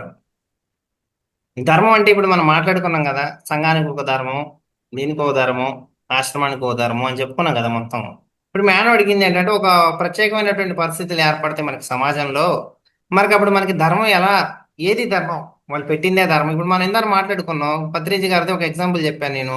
అతిథి దేవో భవ, వాళ్ళు వచ్చారు కానీ కలియుగం ఇది, వాళ్ళు 4 బేకమని చెప్పారు, అవసరం లేదని చెప్పారు. అక్కడ మారింది కదా ధర్మం. అక్కడ మనం అది పాతది పట్టుకున్నాం అనుకోండి, అక్కడ మనకి కుదరదు అక్కడ. సో ఇక్కడ కూడా ఏంటి, ఇప్పుడు మేడం అడిగినట్టు కలియుగ ప్రభావం ద్వారా ఎన్నెన్నో పరిస్థితులు, విచిత్రమైన పరిస్థితులు ఏర్పడతా ఉంటాయి మానవ సంబంధాల మధ్య. కానీ ఇక్కడ ఏది ధర్మం అనేది ఎట్లా తెలిసిద్ది మనకి? ఇప్పుడు మనకి ఏది ధర్మం అనేది మనకి ఎలా తెలిసింది? దీనికి ఒకటే దారి, ఒకటే దారి. ఏంటంటే మనకి ఏది తెలియనప్పుడు ధర్మం పట్టుకోమని చెప్పాం కదా. అసలు నీకు ధర్మమే తెలియట్లేదు అనుకో, ఏది తెలియనప్పుడు ధర్మం పట్టుకోమని చెప్పావు. అసలు నాకు ధర్మం ఏదో కూడా తెలియదని పరిస్థితి ఏర్పడింది ఒక్కోసారి. ఏది ధర్మం కూడా నాకు అర్థం కావట్లేదు అనిపిస్తున్నప్పుడు అప్పుడు ఏం చేయాలి నువ్వు? నిన్ను నువ్వు పట్టుకోవాలి. ధర్మాన్ని పట్టుకుంటే నేను ఆత్మస్థితి వైపు తీసుకెళ్ళిద్ది. అందుకని ఇప్పుడు ఈ యుగంలో ఇప్పుడు ఉన్నటువంటి కాలంలో ధ్యానం చేయడం అనేది ఎందుకు అత్యంత ఆవశ్యకమైంది, ధ్యాన ధర్మం అనేది ఎందుకు ఇంపార్టెంట్ అని చెప్తున్నాం అంటే, మనము నువ్వు ధ్యానం చేసినప్పుడే అసలు నువ్వేం చేయాలనేది నీకు అర్థమైంది. అప్పుడు నీ ఆత్మస్థితికి నువ్వు వెళ్తేనే నేను ఇక్కడ వీళ్ళతో ఉండాలా, వీళ్ళని వదిలేయాలా. పత్రిజీ గారు ఒక వీడియోలో చెప్పారు, అరే నాన్ వెజ్ తినే పెళ్ళాన్ని నీకెందుకురా వదిలేరా మూర్ఖుడా అని చెప్పి తిట్టారు ఒకని. చూడండి, ఇప్పుడు మరి అదే సారు వాళ్ళ కొన్ని కొన్ని సందర్భాల్లో కొంతమంది నాన్ వెజ్ తినేవాళ్ళు కూడా ఉంటారు మన ఇళ్లలో, వాళ్ళతో కలిసి జీవిస్తూ ఉండాలి మనం, తప్పదో కొన్ని కొన్ని పరిస్థితుల్లో అని కూడా చెప్పారు. అంటే వాళ్ళతో వాళ్ళు అంతే మారరు, వాళ్ళు తర్వాత వాళ్ళ స్థితి వచ్చినప్పుడు వాళ్ళు మారతారు అన్నట్టు కూడా ఒక తాట చెప్పినట్టు ఉంది అది. సో అక్కడ సందర్భాన్ని బట్టి మారుతూ ఉంటది ఇక్కడ సిచ్యువేషన్ కూడా. సో ఇక్కడ ఏంటంటే మీరు అడిగిన క్వశ్చన్కి మేడం, ఇప్పుడు ఏంటంటే పరిస్థితులు ఇప్పుడు మీకు కరెక్ట్గా ఒక సందర్భం కాదు అది. ఇప్పుడు కోటాను కోట్ల సందర్భాలు ఉంటాయి వీటిలో. ఇప్పుడు ఒకళ్ళ సైడ్ నుంచి కరెక్ట్ అవ్వచ్చు, ఒక సైడ్ నుంచి రాంగ్ అవ్వచ్చు. అసలు కొంతకాలం విడిపోయిన వాళ్ళు ఉంటారు, కొంతకాలం కలిసే వాళ్ళు ఉంటారు. అసలు వాళ్ళకి ఎలా పెళ్ళయింది, వాళ్ళు ఏ స్థితిలో ఉన్నారు, ఇవన్నీ కూడా ఏంటంటే బయట నుంచి చూస్తే చాలా రకాల సందర్భాలు ఏర్పడతాయి వీటిల్లో. ఇది బయట నుంచి వెళ్ళేటువంటి సమస్య కాదు ఇదంతా. వాళ్ళు రెండే రెండు ఆప్షన్స్ ఉన్నాయి ఇక్కడ. ఒకటి, వాళ్ళకి తెలియకపోతే సమాజం పెట్టిన ధర్మంలో జీవించాలి. ఏంటిది? మీకు ఏ ధర్మం తెలియనప్పుడు సమాజం పెట్టిన ధర్మంలో నువ్వు జీవించాలి. ఏది? అతిథి దేవో భవ అన్నారు కదా, మీరందరూ అదే చెప్పారా లేదు ఇందాలా? ఇంటికొస్తే పెట్టాలి, ఇంటికొస్తే పెట్టాలి, ఇంటికొస్తే పెట్టాలని సమాజం పెట్టిన ధర్మం చేశారు. సార్ ఏం చెప్పారు? గురువు గారు ఇది కలియుగవరనైనా వాడు మూర్ఖుడు, వాడు వచ్చాడని 4 వేకమని చెప్పారు. అది ఎట్లా చెప్పారు గురువు గారు? అంటే కాలానికి అనుగుణంగా మారిద్ది. ఇది మారిందాన్ని ఎవరు పసిగడతారు? ఎవరు పసిగడతారు ఈ మారిన ధర్మాన్ని? ఆత్మస్థితిలో నువ్వు వెళ్తే పసిగడతావు. ఇక్కడ వాతావరణం మారిందిరా, ఇక్కడ ఉండకూడదు, మనం వర్షం పడే ఆ సూచనలు వస్తున్నాయి, వెళ్ళిపోవాలని చెప్పి. అలాగా నువ్వు సమాజం పెట్టిన ధర్మంలో జీవించాలంటే ఒకలాగా ఉంటుంది జీవితం. లేదు, ఖచ్చితంగా వీళ్ళకి నువ్వు ఇది మనం ఈ పరిస్థితుల్లో ఉన్నామో అని తెలుసుకోవాలంటే ఒకటే దారి. ఏంటంటే నువ్వు ధ్యానం చేయగా నీకు ఎరుక పెరిగే కొద్దీ నీకు అర్థమైంది విషయం. నువ్వు పెళ్లి చేసుకోవాలా వద్దా, లేకపోతే అక్కడ విషయం నీకు ఉండాలా వద్దా, పిల్లలు కావాలా వద్దా. ఇప్పుడు న్యూటన్ సార్ ఉన్నారు, మేడం ఉన్నారు, వాళ్ళు కూడా పెళ్లి చేసుకున్నారు, కానీ పిల్లలు వద్దనుకున్నారు. ట్వెల్వ్ మనకు అందరికీ తెలుసు, Newton sir, Lakshmi madam. So అట్లాగా ఒక్కొక్కళ్ళు డిఫరెంట్గా ఉన్నారు. ఇప్పుడు నన్ను అడిగితే ఒకళ్ళు, ఇప్పుడు నన్ను అడిగారు, ఇప్పుడు నా దగ్గరకు వచ్చింది క్వశ్చన్. అడిగినప్పుడు నేనేం చెప్పాను తెలుసా? మంది ఏ మార్గం? మధ్య మార్గమా కాదా? మంది మధ్య మార్గం, అవునా? మధ్య మార్గం అంటే ఏంటి? అటు వెళ్ళం, ఇటు వెళ్ళం. నన్ను అడిగినప్పుడు ఏం చెప్పానంటే, నేను ఇటు సన్యాసం తీసుకొని ఒక బుద్ధుల్లాగా ఉండను, ఇటు పెళ్లి చేసుకొని ఇటు సంసారంలో ఉండను, నేను మధ్య మార్గంలో పోతా అని చెప్పి ఒకళ్ళు అడిగి. అర్థమైందా? నాకు అది మధ్య మార్గం అని చెప్పాను నేను. చెప్తారు, అందరికీ చెప్తారు, కానీ పబ్లిక్లో చెప్పేది ఒకలాగా ఉంటుంది సబ్జెక్టు, మీరు ఇండివిజువల్గా వెళ్ళినప్పుడు ఒకలాగా ఉంటుంది. అంటే పరిస్థితికి తగ్గట్టుగా మారుతూ ఉంటుంది అది ధర్మం. 100 మంది ఉన్నప్పుడు 100 మందికి తగ్గట్టుగా చెప్పాలి కదా, అదే కదా ధర్మం. సో సబ్జెక్ట్ సారు లక్షల మంది ఉన్నప్పుడు ఒక సబ్జెక్ట్ చెప్తారు, ఒక యూట్యూబ్లో ఒక వీడియో వదులుతున్నారు గురువు గారు, ఆ వీడియో ఇంటర్వ్యూ చేస్తున్నారు, అప్పుడు ఎంతో మంది వింటారు, కోట్ల మంది. అందరికి తగ్గట్టుగా చెప్తారు అప్పుడు ఆన్సర్, అంతేగాని ప్రత్యేకించి నీకని చెప్పరు కదా. సో అది నీకు ఎట్లా అర్థమైంది, నీ ధర్మం నీకు ఎట్లా అర్థమైంది అంటే నువ్వు ధ్యానం చేయగా అర్థమైంది. సో సార్ అట్లా చెప్పారు కదా అని నువ్వు కన్ఫ్యూజ్ అవ్వాల్సిన అవసరం ఉండదు. అప్పుడు నీకు ఎప్పుడు నీ లోపల అది స్పృహ ఎప్పుడైతే కలిగిద్దో అప్పుడే నీకు అర్థమైంది విషయం. అర్థమవుతుందా మేడం? అంటే మీరేంటంటే ఆ స్థితిని ఎవరో కూడా బయట నుంచి బాగు చేయలేరు, అయితే సమాజ ధర్మం నుంచి వెళ్ళాలి. సమాజ ధర్మం ఇప్పుడు ఉన్నటువంటి కాలానికి అనుగుణంగా మీరు అది స్థితుల్లో అంటే దాన్ని మీరు అడ్జస్ట్ చేయలేరు, బ్యాలెన్స్ చేయలేరు అంటే ఇబ్బంది పడతా ఉంటారు. మీరు దాన్ని తప్పించుకోవడానికి ఒకటే మార్గం, మీరు ధ్యానం చేయడం వల్ల మీ ఇన్నర్ మిమ్మల్ని గైడ్ చేసిద్ది. ఇప్పుడు నాకు ఎట్లయితే గైడ్ చేస్తుందో మిమ్మల్ని కూడా గైడ్ చేసిద్ది, అందరికి ఉంటుంది కాబట్టి సబ్జెక్ట్ అది. కాబట్టి మీరు ధ్యానం చేయగా ఎరుకు పెంచుకోక ఏమైందంటే శాకాహారం తీసుకోక మీకు చెప్పిద్ది, వాళ్ళు ఉంచుకోవాలా వద్దా, మనం వెళ్ళిపోవాలా, హాయిగా జీవించాలా, స్వేచ్ఛగా వచ్చి ఇవన్నీ కూడా చెప్తా ఉంటుంది ఇన్నర్. దాని ప్రకారం అది ధర్మాన్ని పాటించిద్ది. అదే ఆ రెండే పాయింట్స్ మీకు, ఇతర సమాజం నుంచి వెళ్ళాలి, లేకపోతే మీ యొక్క సొంత సృజన నుంచి అయినా పుట్టుకొచ్చి మీకే చెప్పిద్ది అది ప్రత్యేకించి, నువ్వు ఎట చేయ దాన్ని నమ్ముకొని అయినా వెళ్ళాలి. ఆ రెండే రెండు స్థితులు, దానికి మించి ఇంకేం ఉండదు అక్కడ మనకి subject. Okay, thank you madam.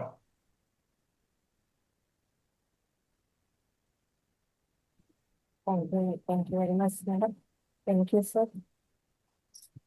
Question మీరు అన్నట్టు అందరికీ వచ్చినప్పుడు ఒకలాగా ఉంటుంది ఆన్సర్, పర్సనల్ గా తీసుకుంటే ఒకలాగా ఉంటుంది ఆన్సర్. ఖచ్చితంగా. వాళ్ళ స్వానుభవానికి అది ఉమ్, ఒక్కొక్కరికి ఒక్కొక్కటి కరెక్ట్ అనిపిస్తుంది, ఒకటి నాకు ఇది కరెక్ట్ అనిపిస్తుంది, వాళ్ళ స్వానుభవం. కాబట్టి మీ ఇంటర్ లోపల నుంచి అంటే క్వశ్చన్ వేసుకొని ధ్యానం చేయండి అంటారు కదా. ఏదైనా ఒక క్వశ్చన్ వచ్చిందంటే ఆ క్వశ్చన్ వేసుకొని కూర్చుంటే మనకు ధ్యానంలోనే సమాధానం దొరుకుతుంది. యాక్చువల్ గా అయితే ఒకళ్ళు భార్యాభర్త అన్నప్పుడు అక్కడ ఆ వివాహ ధర్మము, అందులో చెప్పిన మంత్రాలు, అందులో చెప్పినవన్నీ ఖచ్చితంగా విని ఫాలో అయితే ఇంకో డెసిషన్ తీసుకోరు, ఇంకో వైపుకు వెళ్ళరు. అది తప్పు దారే అది యాక్చువల్. అయితే ఇప్పుడున్న పరిస్థితుల కాలానుగుణంగా వ్యక్తులు మారిపోతూ ఉన్నారు కదా, అది దాన్ని మనం ధర్మంగా తీసుకోకూడదు. ఏదైతే కరెక్ట్ మనం ఆ మంత్రంలోనే ఉంటుంది, అది తెలుసుకోవాలి సార్. ఏది అంటారు చూడండి, ప్రతిదీ కూడా పత్రిజీ గారు అన్నట్టు అంతరార్థము. ఉమ్.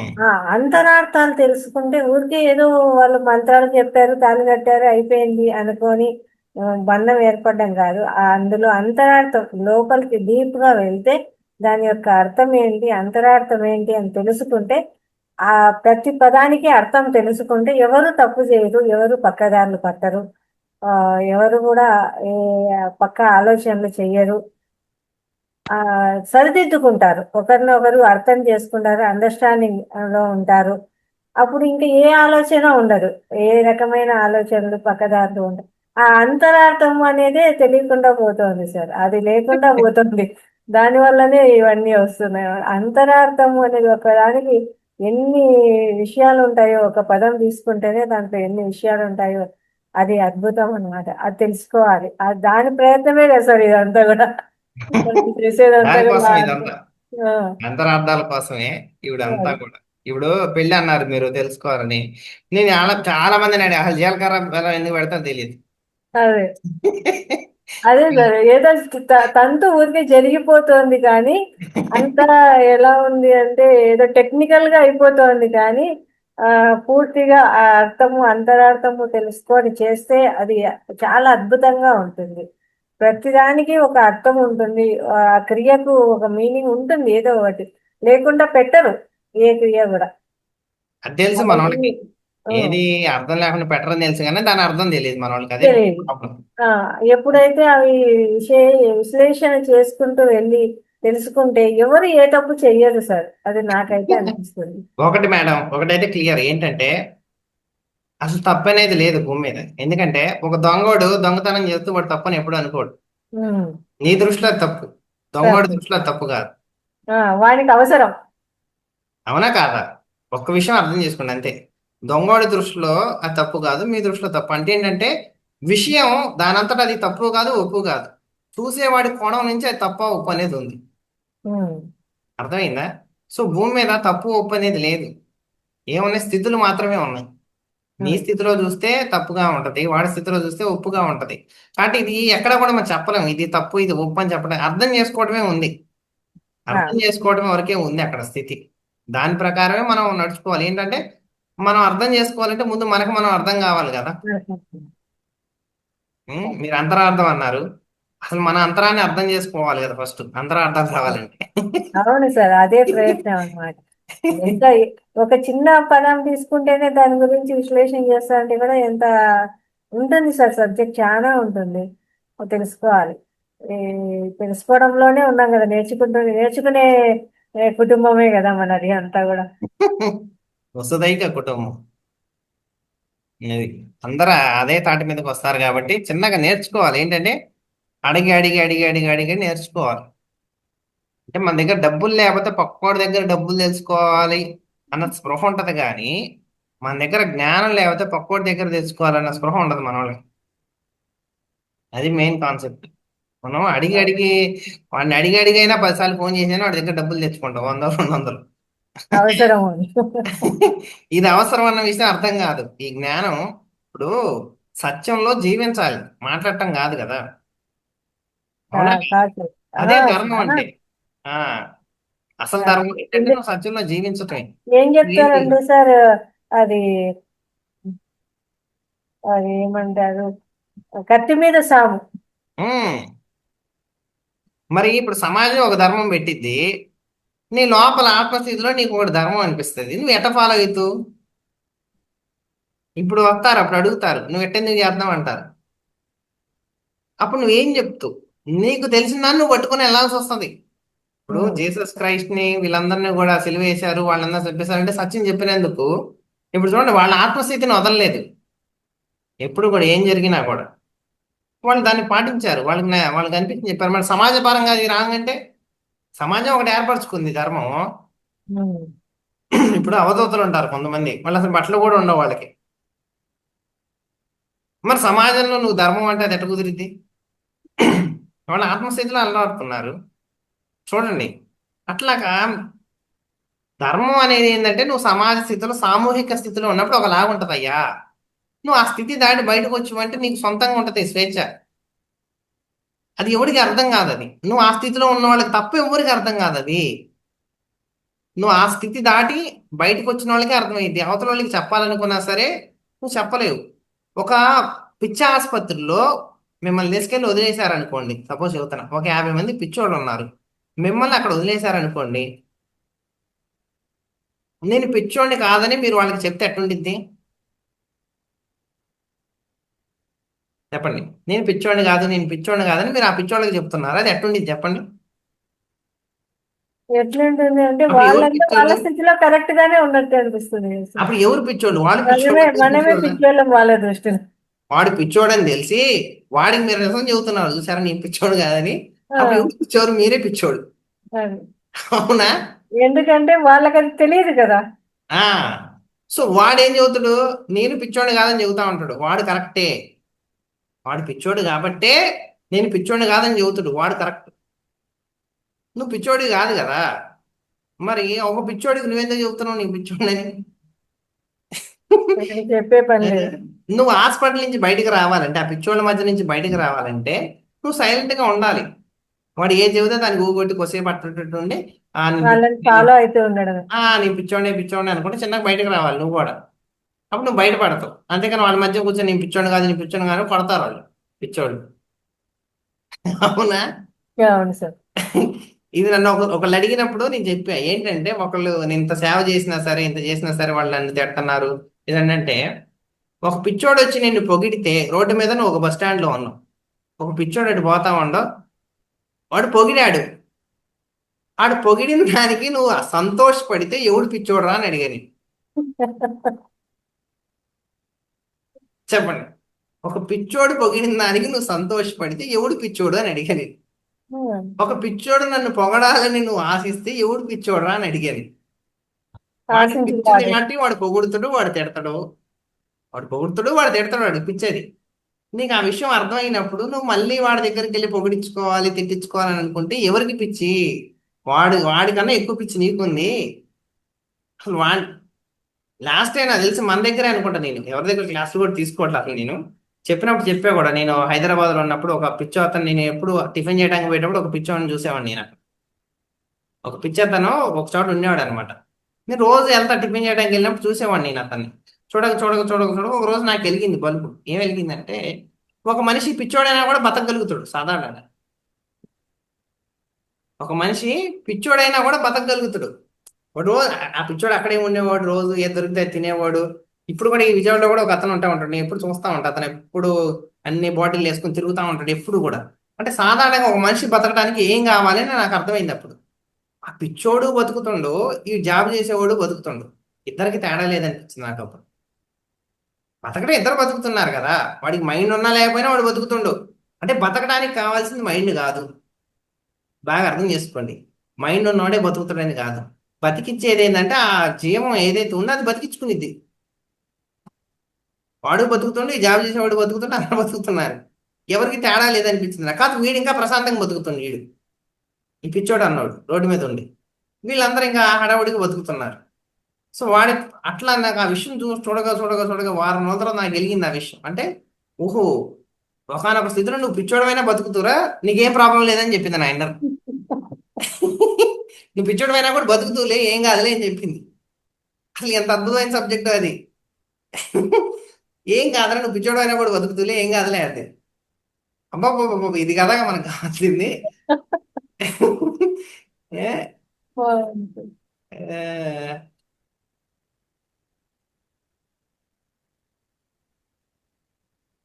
సిరి మేడం, మీరు నాకు కాల్ చేయండి, చెప్తా. ఎందుకంటే ఇప్పుడు మన ధర్మం ఏంటంటే వీళ్ళందరూ పడుకోవాలి కాబట్టి మన సబ్జెక్ట్ చెప్తే మళ్ళీ ఇంట్లో వాళ్ళు. Yes sir, thank you very much. మాకు ఈ- అంటే కొంచెం గ్యాప్ వచ్చే క్లాస్ కు ఇప్పుడు అది కవర్ అయిపోయింది. Thank you sir. అద్భుతమైన సెషన్ అందించారు. ధర్మో రక్షతి రక్షిత. కొంత చక్కటి క్లాస్ అందించిన మీకు అనంతకోటి ఆత్మీయ నమస్కారాలు తెలియజేస్తున్నాము. Thank you. తిరిగి ముందు సెషన్స్ కూడా మీరు మాకు అందించాలని కోరుకుంటున్నాము సార్. Thank you. తప్పకుండా మేడం, ఇప్పుడు అవకాశం ఉంటే అప్పుడు. Thank you sir. Yes masters, అందరం కూడా గట్టిగా సార్కి ధన్యవాదాలు, కృతజ్ఞతలు తెలియజేద్దాము. తిరిగి రేపటి సెషన్ లో భగవద్గీత క్లాస్ లో కలుసుకుందామండి. ఎవరికి సెలవు. ధన్యవాదాలు. శుభరాత్రి. Thank you.